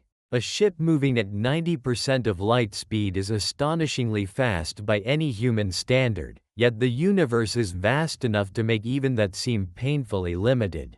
Push closer, to 99%, or 99.9%, and the engineering difficulty becomes almost beyond language. The energy demands rise. The shielding problems multiply. The hazards of even tiny particles in interstellar space become catastrophic at those speeds. And even if you imagine all of that solved by some miracle of future engineering, you still have not solved the geometry of the cosmos. The universe does not care how impressive your engines are. It only cares what the structure of spacetime allows. This is one reason the cosmic edge is not like a frontier in an adventure story. Adventure stories teach us that enough courage, enough technology, enough stubbornness can get us past the next barrier. Sometimes that is true in human history. But the universe has barriers that do not bend to determination. They are not there to test our character. They are simply built into the rules. That can sound cold at first, but there is another way to see it. It means the universe is not merely a challenge course. It is a reality with deep principles. When we discover those principles, we are not being defeated. We are being introduced to the true shape of the world we inhabit. The failure of the spaceship is not an embarrassment. It is an education. And what it teaches us is profound. It teaches us that there are regions of existence that are visible but not visitable. That there are cosmic messages we may receive without ever being able to answer. That motion, even extreme motion, does not guarantee access. And that the edge of the observable universe is not just far away, but far away in a way that actively resists pursuit. If you imagine an immortal crew on a perfect ship, crossing intergalactic darkness for ages beyond count, the result is still not what intuition expects. They do not eventually step out at some final luminous rim. They do not arrive at a place where all the galaxies run out. Instead, the visible horizon keeps changing with their position, while the larger scale expansion keeps certain regions beyond reach. The cosmic edge behaves more like a moving condition than a fixed destination. This can feel frustrating for a moment, especially if you came into the story wanting the universe to be something a civilization could eventually conquer. But after the frustration fades, something more beautiful tends to take its place. Wonder. Because the problem is so much deeper than a lack of power. It is about the nature of visibility itself. The relationship between light and time. The way space can expand without anything locally breaking the speed limit. The way the cosmos can show you a place without granting you the right to arrive there. Very few ideas are more quietly humbling than that. And yet the humbling is strangely peaceful. It reminds us that reality is not obligated to fit the metaphors our species prefers. Not everything is a road. Not every horizon is a shore. Not every visible thing is waiting to be reached. Some things are visible precisely because the universe allows old light to travel, even while closing the route behind it. We are, in a sense, beneficiaries of a cosmic delay. We receive ancient postcards from realms that may already be forever inaccessible in their present form. There is a softness to that image that I think matters. We are not staring at a universe that is teasing us. We are listening to a universe that speaks across time, sometimes across distances no traveler can ever reverse. The failure of the spaceship does not make the cosmos cruel. It makes it layered. It tells us that knowledge and arrival are not the same act. And maybe that is true in more than astronomy. There are things we can understand without possessing them, things we can witness without touching, things we can love without ever reaching. Cosmology just gives that truth its largest possible stage. If these quiet journeys through the universe are helping you drift a little deeper into the night, you can leave a like or subscribe if you'd like more slow explorations like this. And if you feel like joining in, tell me in the comments what feels strangest to you, that light has a limit, that space expands, or that even a near light speed ship could still fail. There is another consequence here, one that future cosmic history makes even more haunting. Far in the future, if the current expansion continues in the broad way we understand it, distant galaxies beyond our local gravitational neighborhood will slip farther away, their light stretched and dimmed until many of them disappear from view entirely. Civilizations living in that remote future might see a much lonelier sky than we do. They may have no easy evidence of the larger expanding universe that we can still observe today. To them, the cosmos might look smaller, quieter, more isolated. That means we live in a remarkably fortunate era. We exist at a time when the universe is old enough to reveal its large-scale structure, but not yet so expanded that most of it has faded from view. We are late enough to ask deep questions, but early enough to still receive many of the answers. That is a rare privilege. And it adds another layer to the spaceship problem. Reaching the edge is not only hard because of the distances involved. It is hard because the universe is historically temporary in what it shows. Some opportunities for knowledge are time-sensitive on cosmic scales. Some windows do not stay open forever. So even if you imagine a magnificent civilization with patience beyond imagination, the universe would still not become simpler with time. In some ways, it would become less accessible. This is one of the most counterintuitive truths in the whole story. We tend to think that more time means more reach. But in an accelerating universe, more time can also mean more separation. Wait long enough, and the cosmos becomes not just older, but more divided. That makes the edge feel even less like a place waiting at the end of a road. It becomes more like a fading horizon, one that reveals and withdraws at the same time. And that brings us naturally to the next idea. If a fast spaceship cannot solve the problem, then perhaps what really matters is not engines at all, but the boundary built into the universe itself. The line between what can still influence us and what has slipped beyond contact. The limit between a reachable cosmic future and one that no motion can recover. That limit has a name, or rather, a family of names. Cosmologists describe it in slightly different ways depending on what exactly they are measuring, but the emotional meaning is similar. There is a horizon in the universe that is more serious than a simple line of sight. It is a horizon of causality, of connection, of eventual influence. And once we arrive there, the story becomes quieter, colder, and somehow even more beautiful. Because the next question is no longer whether we can build a better ship. The next question is whether the universe itself has regions that are not just difficult to reach, but forever beyond any possible crossing. That is where the cosmic horizon begins.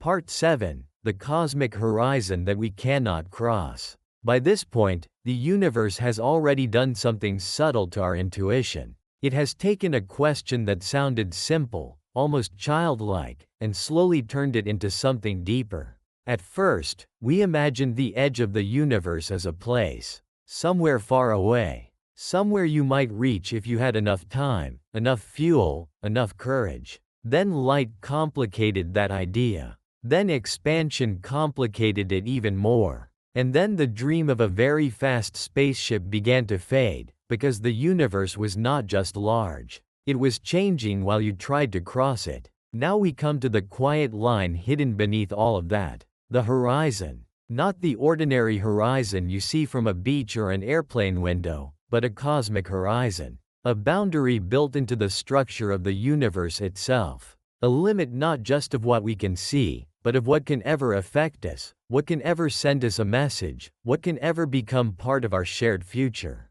And once you understand that horizon, the story becomes both colder and more beautiful. Because there are places in the universe that are not merely far away. They are beyond the possibility of crossing.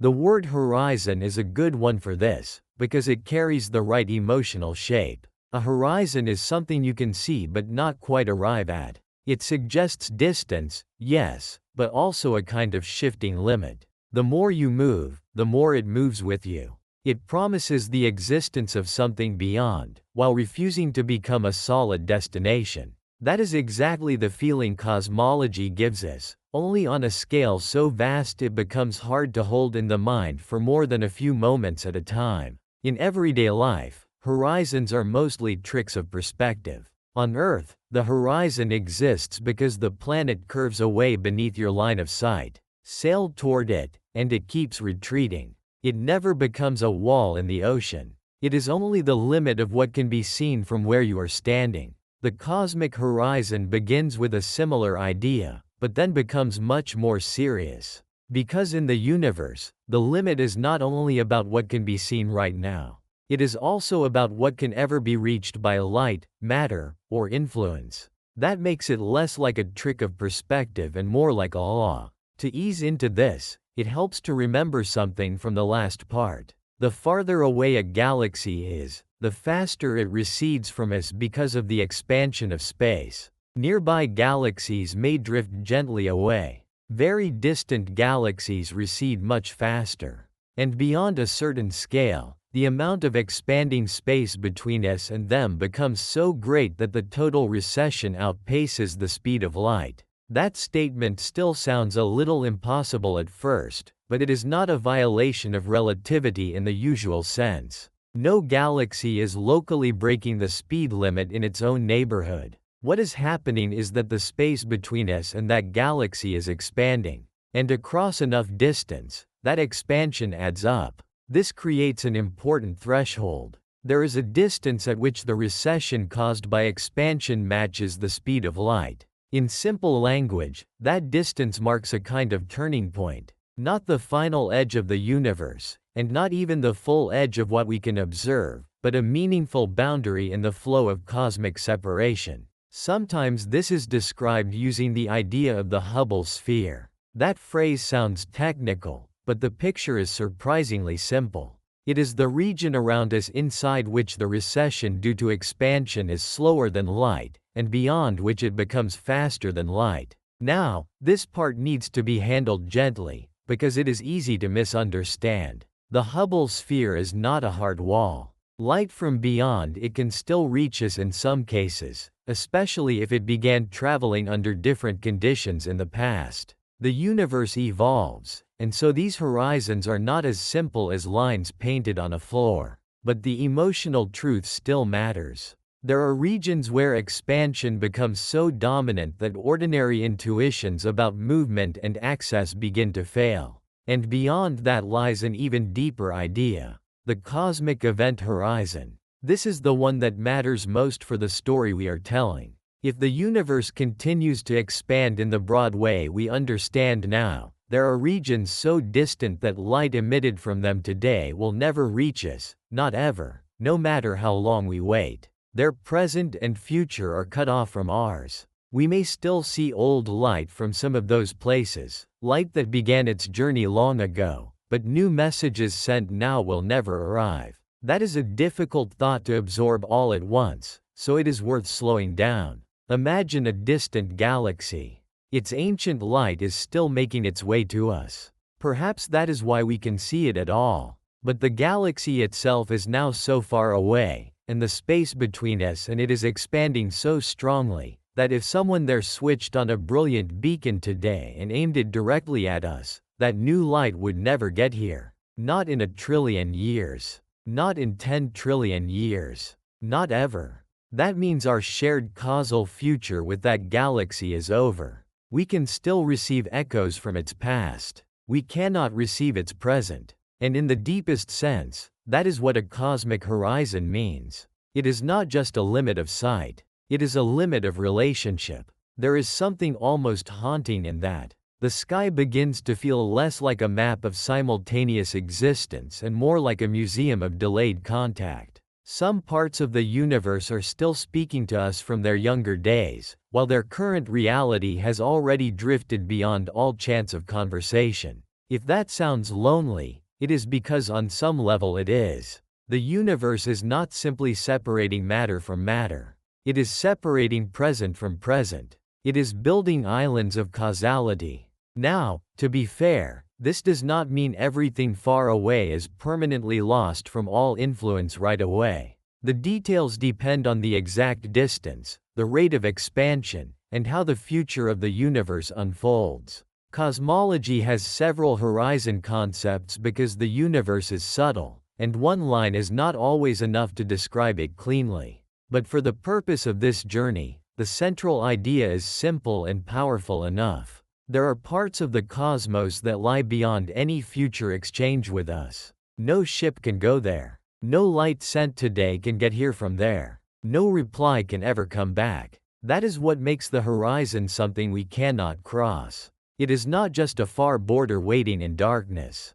It is the point beyond which the future itself stops being shared. And that changes the mood of the universe in a profound way. Until now, we might still have secretly imagined that everything out there belonged to the same broad present. Even if we could not reach it, even if the light was delayed, we might have pictured the universe as one giant stage where all regions still, in principle, belong to one connected reality. But horizons challenge that comfort. They tell us that the cosmos has compartments. Not walls of stone, but walls of timing. Not fences made of matter, but separations made of expansion. That is a much stranger kind of architecture. And yet, in another way, it is deeply elegant. Because once you stop fighting the idea, it begins to make sense. The universe has a finite age. Light takes time. Space expands. Put those facts together, and some sort of horizon is almost unavoidable. The cosmos could hardly behave otherwise. There is a useful image here, one that is not exact but helps the feeling settle. Imagine standing on the bank of a river that grows wider and faster the farther it flows away from you. Leaves drift downstream. Some close enough to the bank can still be reached with a boat. Some farther out may be visible but practically unreachable. And beyond a certain point, the river becomes so broad and so swift that no craft could ever cross back from those waters to your shore. You can still watch old leaves passing from nearer stretches, but beyond some distance the current wins completely. That is what the universe does with expansion. It does not simply place objects far away. It places them in a flow that can become stronger than any attempt to bridge it. This is why the horizon is more final than simple distance. A huge distance in static space is still, in principle, crossable if you have enough time and speed. But a horizon created by expansion is different. It can place regions outside the possibility of eventual contact, no matter how patient or advanced you are. That is such a radical idea that it quietly changes the meaning of exploration. Exploration, in the human sense, usually assumes that the unknown is eventually reachable. Maybe not easily. Maybe not soon. But someday. The Earth once had unknown continents, unknown oceans, unknown mountains. Yet all of them belonged to one connected geography. Once we had the means, we could go. The universe is not entirely like that. Some of its unknowns are not waiting to be discovered by better ships. They are unknown because reality itself prevents the full reunion. The horizon is not just a challenge for engineers. It is a statement about the kind of universe we inhabit. There is something oddly peaceful in accepting that, because once you stop turning the cosmos into a problem to be solved, it becomes something more like a condition to be understood. The horizon is not there to frustrate us. It is simply part of the shape of existence. And in a way, we already live with smaller versions of this truth all the time. There are things in life that remain beyond us not because we are weak, but because they belong to another timeline, another place, another set of conditions. The cosmic horizon is that truth written across all of spacetime. Now, if we zoom out even farther, the consequences become even more striking.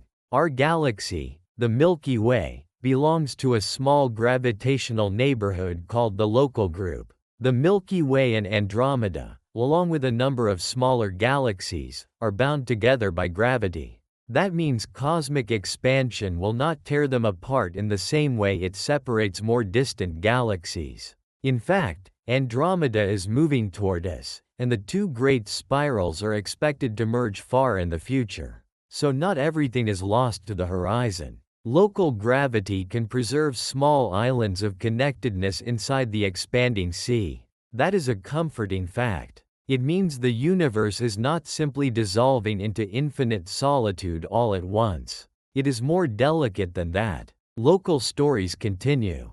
Galaxies merge. Stars form. Worlds orbit. Small regions remain bound even while the wider cosmos grows more distant. But beyond those local islands, the larger separation continues. Over immense timescales, more and more distant galaxies slip beyond practical contact. Their light grows fainter and more stretched. The cosmic web thins out from our perspective. The broader universe becomes, in a sense, more silent. That future has a melancholy beauty to it. Imagine a civilization living trillions of years from now in the merged remnant of the local group. Their night sky might be far emptier than ours. Many of the galaxies we see today would no longer be visible to them. The great evidence for cosmic expansion might be harder, perhaps impossible, to infer from their sky alone. They would live inside a much lonelier visible universe. Which means we are living in a very special era. We exist at a time when the cosmos is still richly visible. We can still see the wider web. We can still detect ancient light from far-off galaxies. We can still infer the large-scale structure of the universe before too much of it fades beyond reach. This does not solve the horizon, of course, but it does make our moment in cosmic history feel strangely precious. We cannot cross the boundary, but we can still witness much of what it encloses. That is no small thing. If these slow explorations are helping you unwind, you can leave a gentle like, or subscribe if you want more quiet journeys through science, space, and the deeper shape of reality. And if you feel like adding your voice, tell me in the comments what feels most surprising to you. That some galaxies are visible but unreachable, that present-day light from them may never arrive, or that the universe itself creates horizons.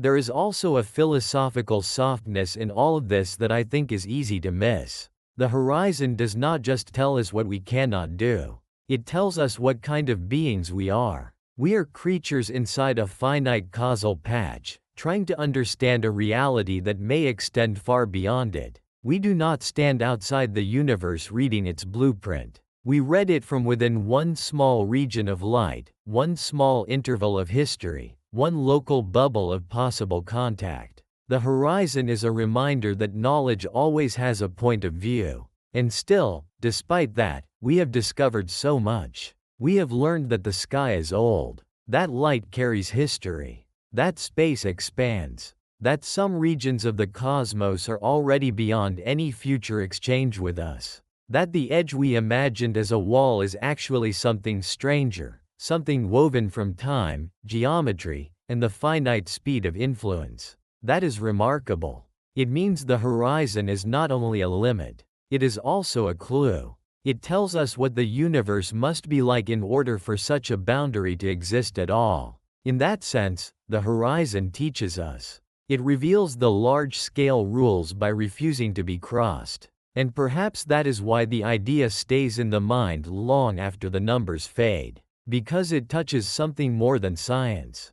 It touches the feeling of living inside a world larger than access, larger than mastery, larger than possession. You do not own the horizon. You do not conquer it. You learn from it. The night sky becomes gentler when you see it that way. Less like a challenge and more like a conversation with distance itself. Some parts of that conversation reach us. Some do not. Some are ancient messages still arriving. Some are forever beyond our reply. And all of it happens in silence, across a universe expanding with perfect indifference and perfect beauty. So when we say the cosmic horizon cannot be crossed, we are saying something stronger than, it is very far away.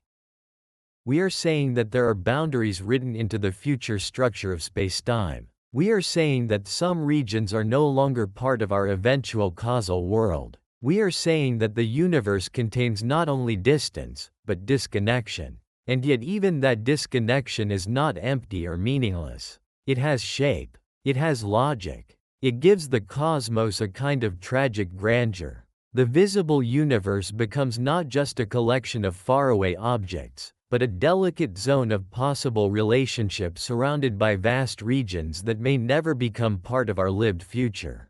This brings us to the next turning point in the story. Because once the horizon is understood, a very strange possibility starts to rise from behind it. What if the true problem is even deeper than distance, speed, and causal separation? What if the edge we keep imagining does not exist in the ordinary sense at all? What if the universe has no physical edge to reach? Or if it is finite, what if it is curved in such a way that asking for an edge is like asking where the border of the Earth's surface is, if you never step off it? That question leads us away from horizons of visibility and into something even more fundamental: the shape of the universe itself. And once we go there, the idea of an edge begins to dissolve even more completely. Part 8, The Strange Truth. The universe may not even have an edge. There is a moment, somewhere after you have followed light far enough, and followed expansion far enough, and accepted that even a very fast ship cannot simply outrun the widening of space, when a quieter and stranger possibility begins to appear. What if the real reason we cannot reach the edge of the universe is not just that it is too far away? What if the deeper reason is that there is no ordinary edge there at all? That idea can feel almost unsatisfying at first. After all, part of the mind still wants a final boundary. Even after everything we have covered, even after horizons and redshift and expanding space, there remains a very human instinct that says there must be some outer limit somewhere, some last region, some final line where the universe stops being the universe and something else begins. We want that because edges are familiar. Rooms have walls. Islands have shorelines.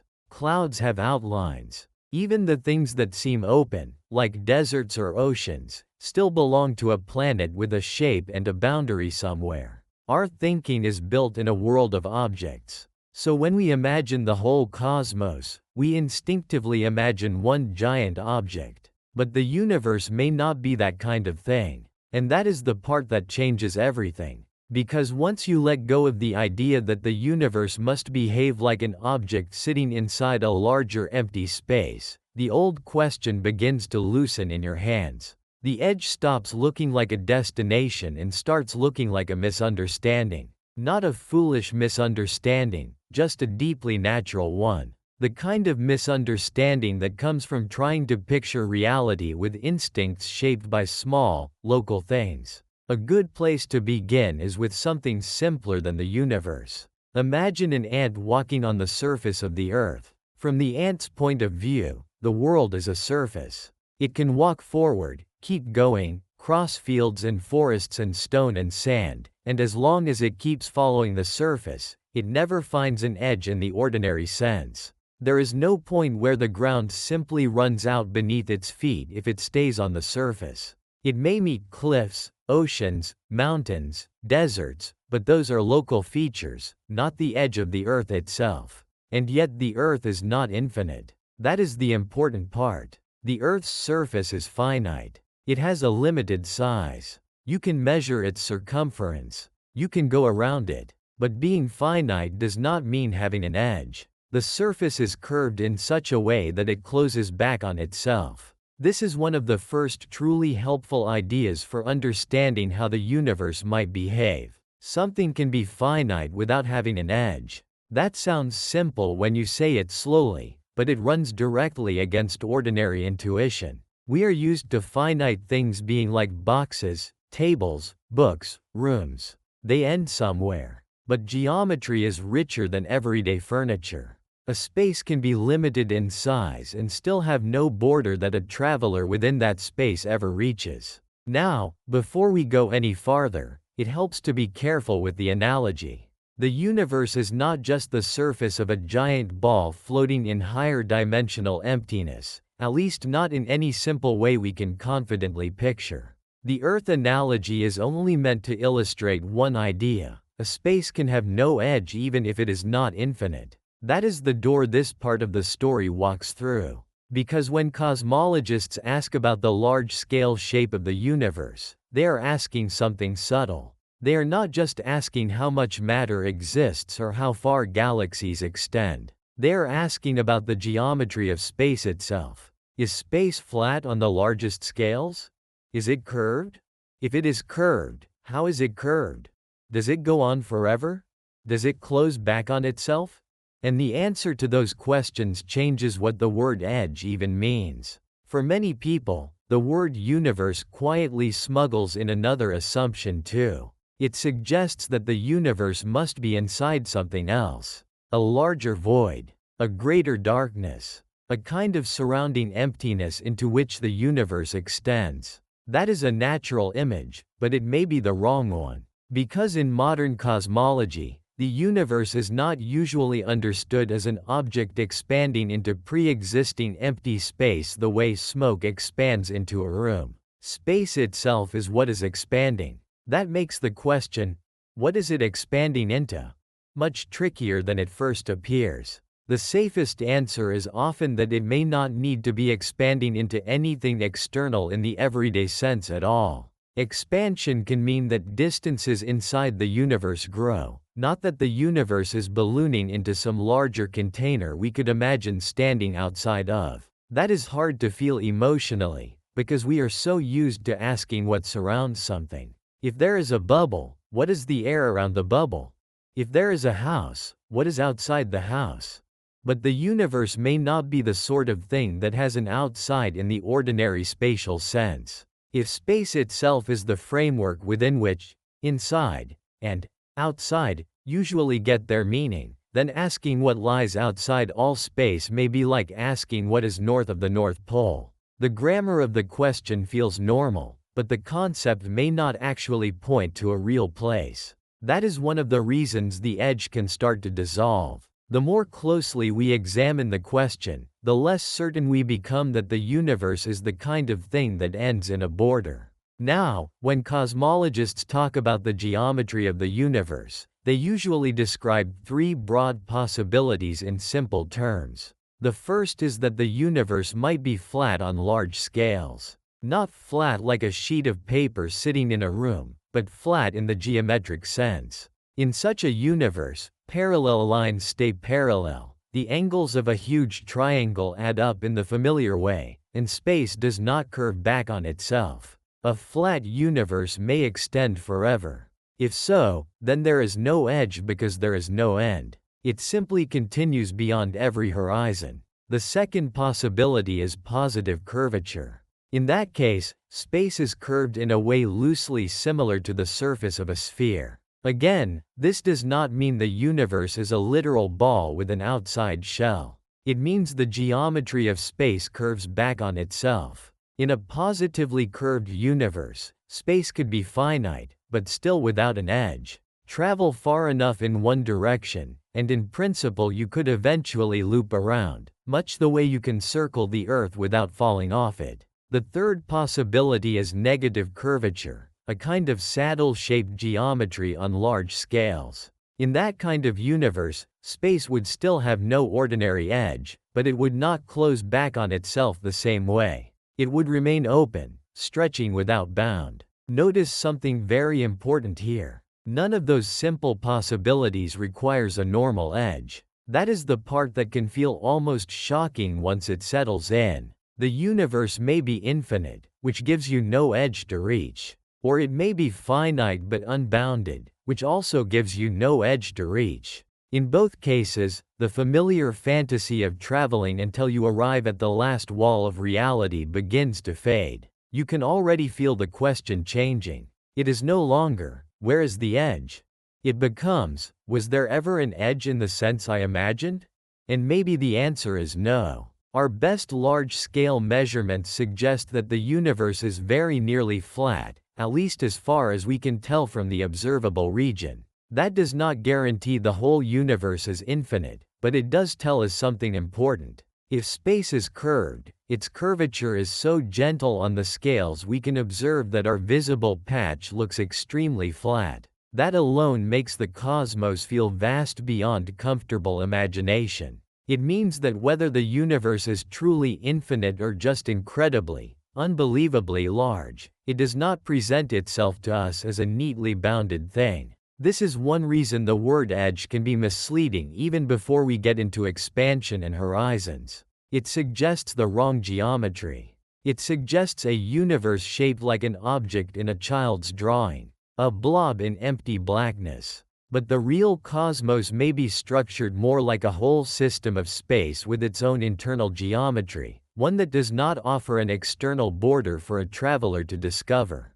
A useful way to feel the difference is to think about the gap between a map and a territory. On a map, edges are normal. The paper ends. The screen ends. The chart has borders. But that does not mean the territory itself ends there. The edge belongs to the representation, not to the thing represented. In a similar way, what we often call the edge of the universe may turn out to be the edge of our picture, the edge of our horizon, the edge of what light has revealed, not the edge of reality itself. And that is a much stranger truth, because it means the universe may not deny us the edge by hiding it far away. It may deny us the edge by not having one to begin with. There is something almost peaceful in that. A world with a hard outer wall feels theatrical, as if reality were staged inside a giant set. But a world without an ordinary edge feels deeper, more natural, more self-contained. It does not need a fence to define it. It simply is what it is. And still, part of the mind resists. It says, all right, maybe the universe has no edge in the simple sense, but surely there must still be some kind of end. If I traveled forever, would I not eventually arrive somewhere final? That depends on the shape of the universe, but in the most important sense, not the way you mean. If the universe is infinite, then traveling forever does not bring you to an ending. It simply gives you more universe. More galaxies, more darkness, more regions beyond any previous region, with no final destination waiting for you. If the universe is finite but closed, then traveling forever might not bring you to an edge either. It might eventually bring you back around in some deeply counterintuitive way, though in a real expanding cosmos the details become much more subtle than that simple image suggests. Either way, the ordinary edge remains absent. This changes the emotional tone of cosmic travel completely. A frontier with a wall invites conquest. A universe without an edge invites something else. Not conquest, but contemplation. Not arrival, but endless relation. The farther you go, the more there is, or the more the geometry carries you through a space that never presents itself as a final cliff. This is one of the quiet reasons the universe feels so dreamlike when we think about it long enough. It does not just exceed our scale. It exceeds some of the categories our minds want to use. Another subtle point matters here too. Even if the whole universe had some larger global shape, we would still be trapped inside our observable patch. We do not get to step outside the cosmos and look at its form the way we can look at a globe on a table. We infer its geometry from within, through light, through large-scale structure, through the cosmic microwave background, through the way galaxies are distributed and how expansion behaves. That means our knowledge of the whole is always partially indirect. This should not make us cynical. It should make us humble. We are not outside observers of the universe. We are internal readers of it. And because of that, the idea of an edge becomes even more difficult to handle. We are reading the geometry from one local region of an immense whole. The part we can measure seems nearly flat. The total may be infinite. Or it may be finite but so huge and so gently curved that our entire observable region reveals almost none of that larger closure. Either way, the old image of a reachable outer rim becomes less and less useful. There is also something quietly beautiful about how this reflects back on us. Human beings love endings because endings make stories feel complete. They give shape to effort. They tell us where to stop walking. But the universe may not honor that desire. It may be the kind of reality that does not culminate in a place. It may culminate only in deeper questions. Not where is the edge, but what is space? Not how do we reach the boundary, but why did we assume there had to be one? Not what lies beyond the universe, but whether beyond even makes sense in the way we first imagined. Those are harder questions, but also better ones. If this slow journey is helping you settle into the night, you can leave a gentle like, or subscribe if you want more calm explorations like this in the evenings ahead. And if you feel like sharing, tell me in the comments which idea feels stranger to you, that the universe might be infinite, that it might be finite without an edge, or that outside the universe may not mean what we think it means. There is a lovely irony here too. The more mature our picture of the universe becomes, the less it resembles the simple pictures we started with. The child's drawing gives us a bubble in darkness. Science, patient and careful, gives us something more elusive. A universe with horizons but perhaps no outer wall. A universe whose visible limit is real, but whose total structure may not include a reachable border at all. A universe that can be finite without ending, or open without limit, and in both cases refuse the traveler the satisfaction of a final line. That does not make the cosmos smaller. It makes it conceptually deeper.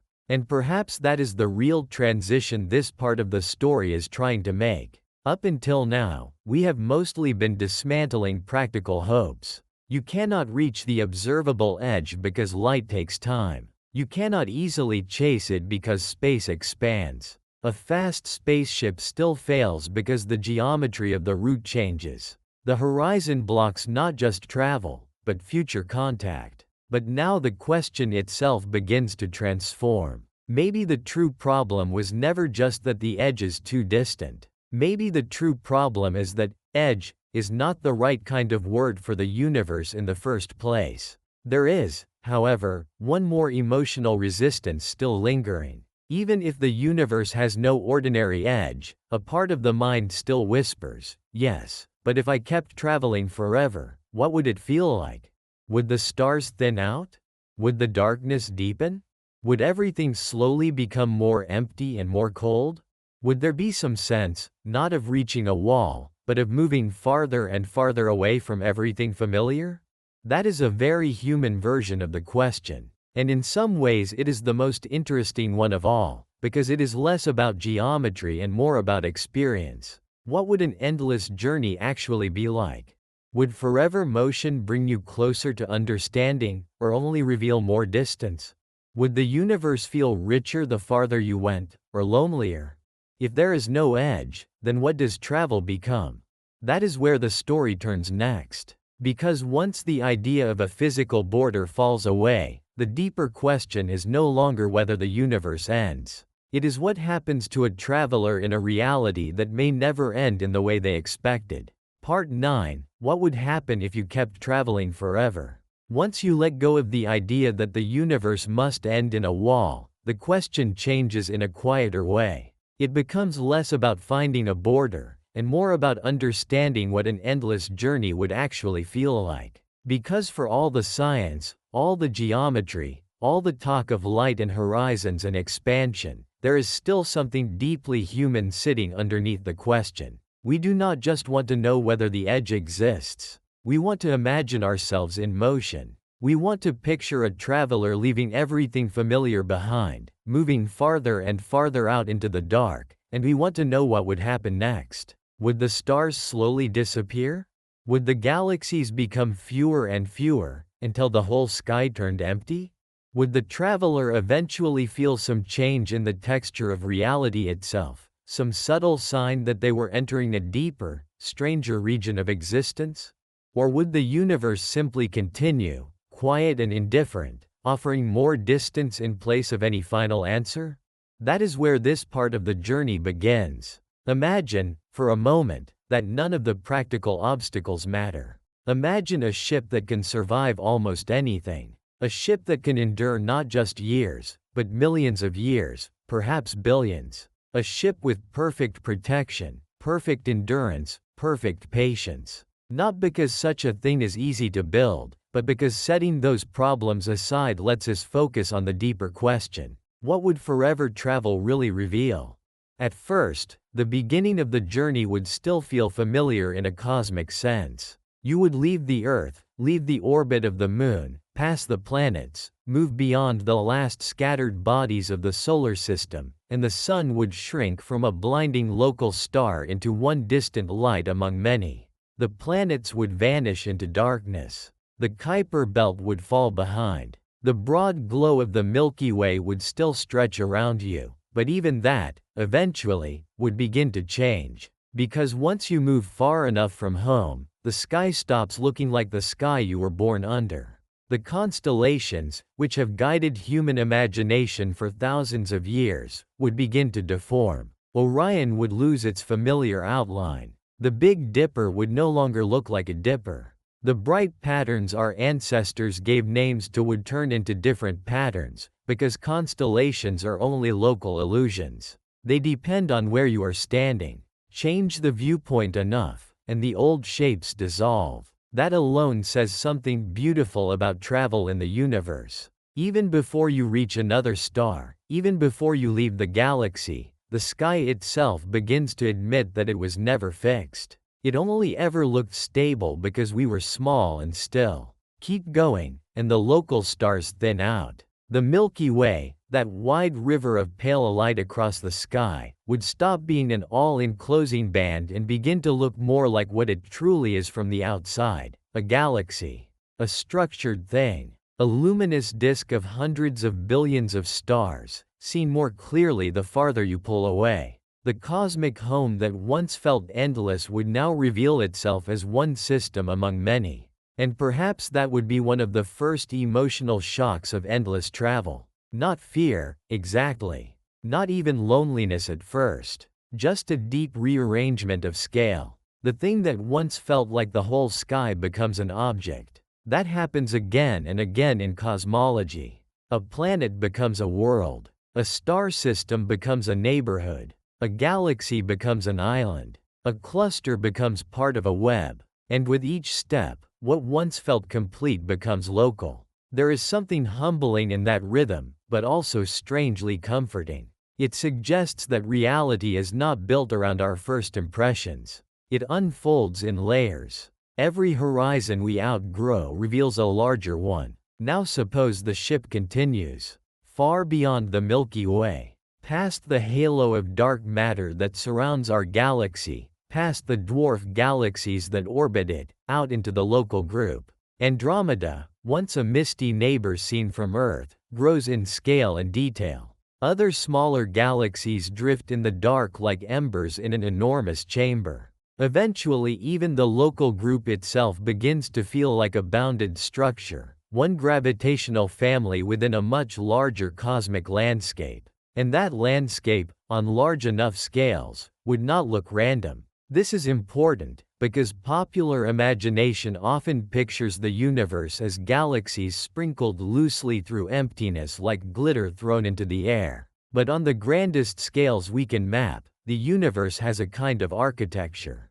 Galaxies gather into groups and clusters. Clusters connect through enormous filaments. Between those filaments lie vast voids, regions with far fewer galaxies than average. The universe is not a uniform fog. It is a web. So if you kept traveling forever, you would not simply move through more and more of the same thing. You would move through different cosmic environments, dense regions, rich clusters full of galaxies, long sparse bridges between structures, huge emptinesses where the nearest large galaxies might lie shockingly far apart. That means endless travel would have texture. It would not be the same darkness all the way through. In some places, the sky might be rich with galaxies, like lanterns suspended in every direction. In others, it might become alarmingly bare. The traveler would learn something very strange about the universe. It is both full and empty, patterned and sparse, crowded and lonely, depending on where you are.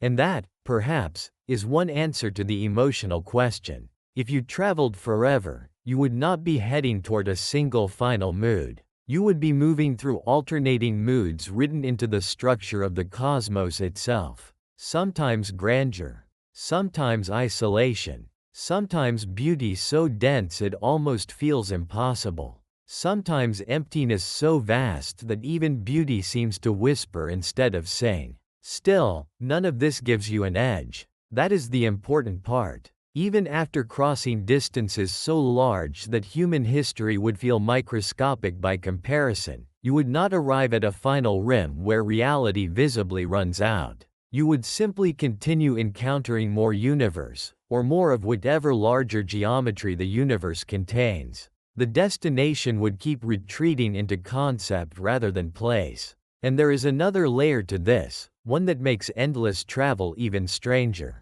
Because the universe is not static while you move through it, expansion continues. Galaxies not bound to your local region continue to recede. The cosmic web continues its long unfolding. Light from some regions continues to travel toward you, while other regions slip beyond future contact. So even if you imagine a traveler with perfect endurance, their journey would not take place through a frozen map. It would happen inside a changing cosmos. This means the farther they go, the more their experience would depend on timing, not just location. A traveler crossing the universe is not like a tourist walking through a museum where every room remains the same no matter when you arrive. It is more like wandering through a landscape at sunset, where the light itself changes while you move. Some views appear only for a while. Some distances become more severe as time passes. Some messages arrive late. Some never arrive at all. There is a quiet sadness in that, but also something beautiful.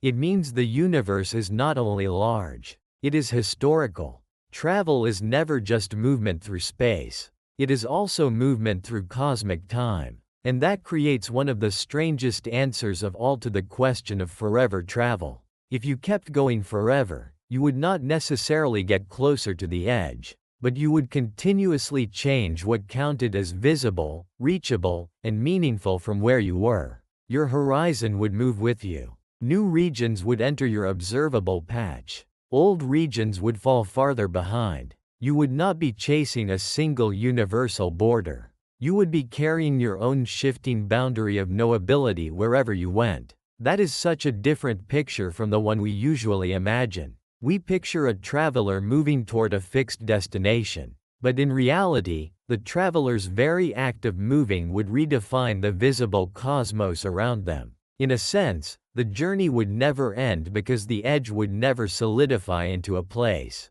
It would remain what it always was, a relationship between an observer, the finite speed of light, and the evolving geometry of spacetime. This is one reason the phrase, "if you kept traveling forever," sounds simpler than it is. The word forever suggests a straight path toward completion, but cosmology offers no such neat completion. There is no guarantee that enough motion produces finality. Sometimes it only produces more perspective, and perspective, on these scales, can be more destabilizing than distance itself. Because every time you step back far enough to make something small, the thing doing the stepping back starts to feel strange too. The traveler who leaves the Earth behind first sees Earth become small. Then the solar system becomes small. Then the Milky Way. then even the local galactic environment becomes small. Eventually, a question begins to rise that is less physical and more philosophical.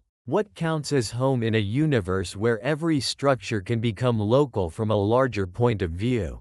That is not really a technical question, but it belongs here. Because endless travel would not just transform your map of the cosmos. It would transform your sense of belonging inside it. You would begin in one tiny corner of one galaxy and gradually watch every familiar scale dissolve into a larger setting. The human instinct is to think that more travel means more mastery, more knowledge, more conquest. But it may also mean more dislocation. More reminders that every place you once thought of as central was only ever one island among larger seas. And yet, strangely, that does not have to feel bleak. There is another way to read it. It means the universe is generous with context. It keeps revealing that every local story belongs to something larger, and that something larger belongs to something larger still. Endless travel would not bring you to a final answer, but it would continuously uncover deeper layers of relation.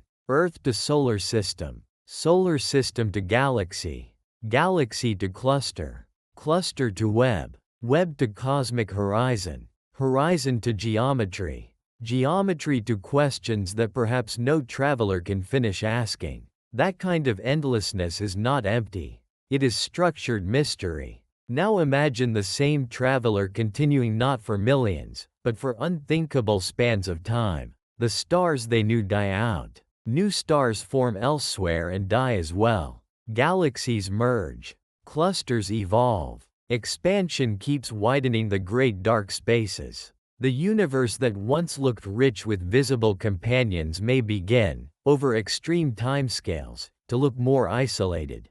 Distant galaxies redshift away, their light stretched thinner and fainter. The traveler may find themselves in a cosmos that is not only large, but increasingly silent. This is where endless travel takes on an almost dreamlike melancholy. Not because there is danger at every turn, but because the very act of continuing cannot preserve the world you began in. Forever travel means living through the universe's own long changes. It means outlasting familiar skies. The stars do not remain your stars forever. The sky you start with is temporary. That may be one of the deepest truths hidden inside the fantasy of cosmic travel. We imagine distance as the challenge, but time is just as powerful. To travel forever would be to watch reality itself age around you. The question would stop being, where is the edge?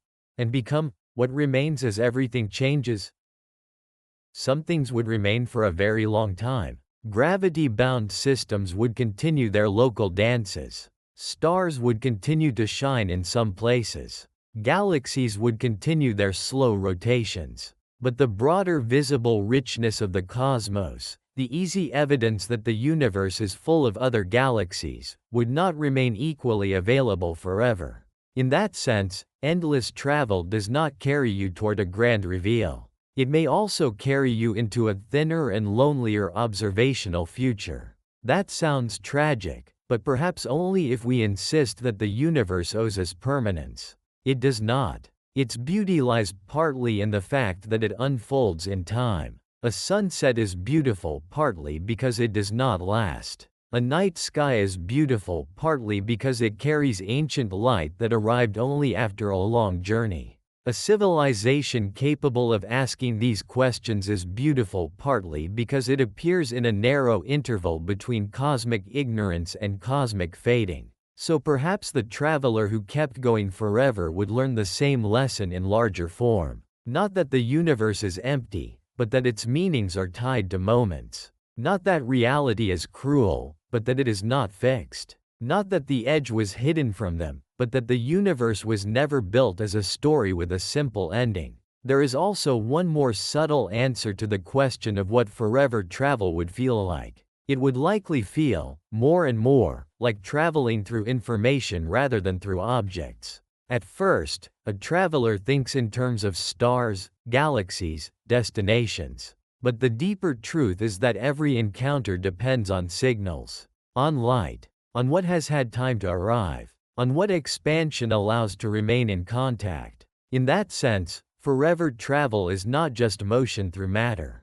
It is motion through layers of visibility and invisibility, through regions of delayed knowledge, through zones where the universe has spoken and zones where it has not yet spoken, or no longer can. That makes the journey more subtle than adventure fiction usually allows. The drama is not just in what you pass. It is in what can still reach you, and what cannot. Maybe that is why the idea feels so haunting. A forever traveler would not be chasing a coastline. They would be living inside a changing conversation with reality. And that conversation would never resolve into one final spoken line. If these quiet journeys are helping you drift deeper into the night, you can leave a gentle like, or subscribe if you want more slow, calm explorations like this.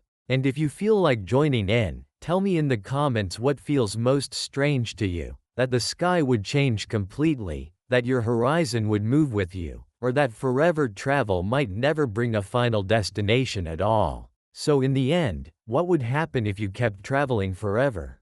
You would leave every familiar scale behind. You would watch constellations dissolve and galaxies become objects. You would move through filaments, clusters, and immense voids. You would carry your observable horizon with you like a shifting boundary of knowledge. You would never arrive at a simple edge, because the universe may not have one in the sense you imagined. And as time passed, the cosmos itself would continue changing around you, sometimes growing richer in context, sometimes lonelier in appearance, always deeper than the first question aloud. That is the strange truth. Forever travel does not guarantee arrival. Sometimes it only guarantees more universe. And that leads us to the final step in this journey. Because once we accept that the universe may have no reachable edge, and that endless travel may only deepen the mystery rather than end it, one final question remains. Why does the universe feel as if it should be reachable in the first place? Why does the mind keep imagining that with enough speed, enough patience, enough distance, there must be some last place waiting in the dark? And why does reality refuse that image so completely? That is where the story closes. Not with a border, but with the reason the border always seemed so convincing. Part 10. Why the universe feels reachable but never truly is? There is one last mystery left in all of this. It is not the mystery of distance. Not the mystery of light, or horizons, or expanding space, or whether the universe has an edge at all. It is a quieter mystery than that, but in some ways it may be the most human one of all. Why does the universe feel reachable in the first place? Why, even after hearing about cosmic horizons and the finite speed of light and galaxies slipping away beyond contact, does part of the mind still whisper that there must be some final place you could get to if only you kept going long enough? That feeling is powerful. It survives almost every explanation. You can describe expansion. You can explain the observable universe. You can talk about geometry and causality and the limits built into spacetime itself. And still, somewhere in the background, the imagination keeps sketching the same old scene. A traveler drifting through the dark. A last region ahead. A final border, dim and silent, waiting to be reached. It is such a natural image that we rarely stop to ask where it comes from. But if we want to close this journey properly, that is exactly where we have to go. Because the reason the universe feels reachable has less to do with the universe itself than with us. It begins here, on Earth. We are creatures of landscapes. Creatures of paths, coastlines, valleys, and horizons. Creatures born into a world where almost everything meaningful has some kind of boundary. Forests end. Deserts end. Islands end. Roads lead somewhere. Oceans have distant shores. Clouds have edges. Rain begins and stops. Day gives way to night. Even the planet beneath our feet, although it has no edge along its surface, still presents itself to us through local endings and transitions. Life trains us from the beginning to expect that movement produces arrival. Walk long enough and you get somewhere. That lesson is so basic, so deeply built into the body and the mind, that we almost cannot help carrying it into space with us. We assume that enough travel must reveal completion. Enough distance must bring you to the far side of the thing. Enough persistence must eventually turn mystery into destination. On Earth, that instinct is usually useful. In the universe, it becomes misleading. Because the cosmos is not just a larger version of the environments that shaped us. It is not a bigger continent, not a grander ocean, not even a more difficult mountain range. It belongs to a different category altogether. The rules that make local journeys feel so intuitive begin to break when distance becomes cosmic, when information itself is delayed, when space expands, and when visibility is no longer the same as accessibility. And yet our instincts do not update easily. They keep offering Earth-born answers to un-Earth-like questions. That is one reason the universe feels reachable. We are using local intuition in a non-local reality. There is another reason too, and it is almost visual. The sky makes the universe look smaller than it is. That may sound strange, because the sky feels vast. But what I mean is this: when we look up, everything appears arranged on a surface.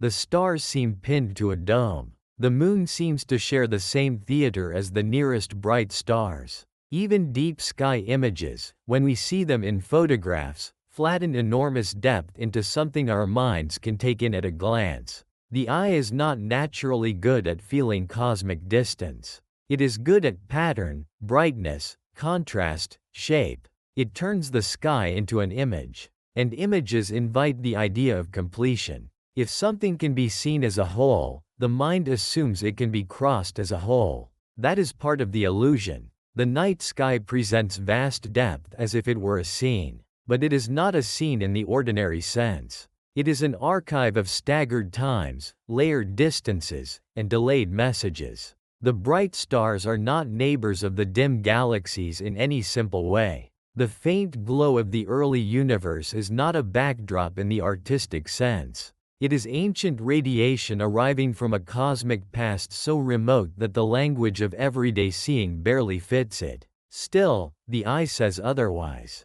The eye says this is one world spread out before you. And so the heart believes it. This is another reason the universe feels reachable. It is visually compressed into something that looks more manageable than it truly is. There is also the matter of storytelling. Human beings are story-making creatures, and stories love endings. Stories love final places, final answers, final rooms, final mountains, final doors. Even stories that wander for a long time usually move towards some form of closure. We are trained by myth, adventure, history, and personal memory to expect that motion reveals meaning. The traveler sets out. The traveler arrives. The unknown becomes known. The edge, when it appears, serves as proof that the journey has completed itself. So when we imagine the universe, we almost automatically cast it as a story that should end with arrival.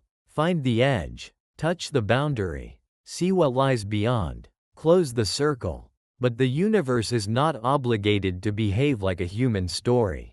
And one of the quiet shocks of cosmology is that it often refuses narrative satisfaction in the forms we most crave. It gives us structure, yes. It gives us beauty, law, pattern, astonishing coherence. But it does not always give us the ending our imagination asks for. Instead of a final border, it gives us horizons. Instead of a reachable edge, it gives us moving limits. Instead of one last wall, it gives us geometry. Instead of a final answer, it gives us deeper framing. That can feel almost unfair at first, until you realize that the universe is offering something richer than a simple ending. It is offering truth without the comfort of simplification. And maybe that is better. Another reason the universe feels reachable is technological optimism, which is a very human form of hope. We have seen impossible things become ordinary before. Flight, electricity, global communication, space travel, satellites, telescopes that peer billions of years into the past.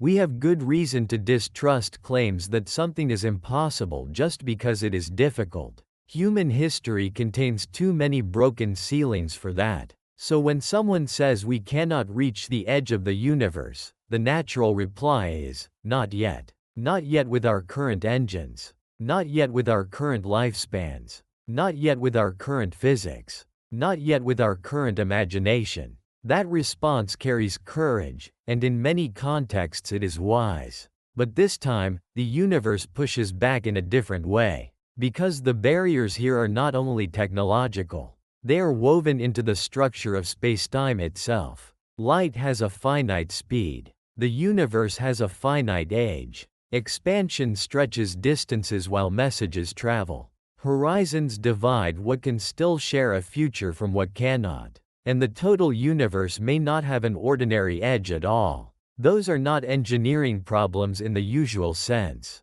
They are statements about the kind of reality we inhabit. That is why the universe feels reachable but never truly is. Our habits of thought come from a world where speed and persistence often solve the problem. The cosmos belongs to a world where speed and persistence are only part of the picture, and sometimes not the decisive part at all. The deeper reason, though, may be even simpler than that. The universe feels reachable because we confuse seeing with nearness. This confusion is everywhere in ordinary life. If you can see the mountain, it feels present. If you can see the city lights on the horizon, they feel close in some emotional sense even if the drive is long. Vision creates intimacy.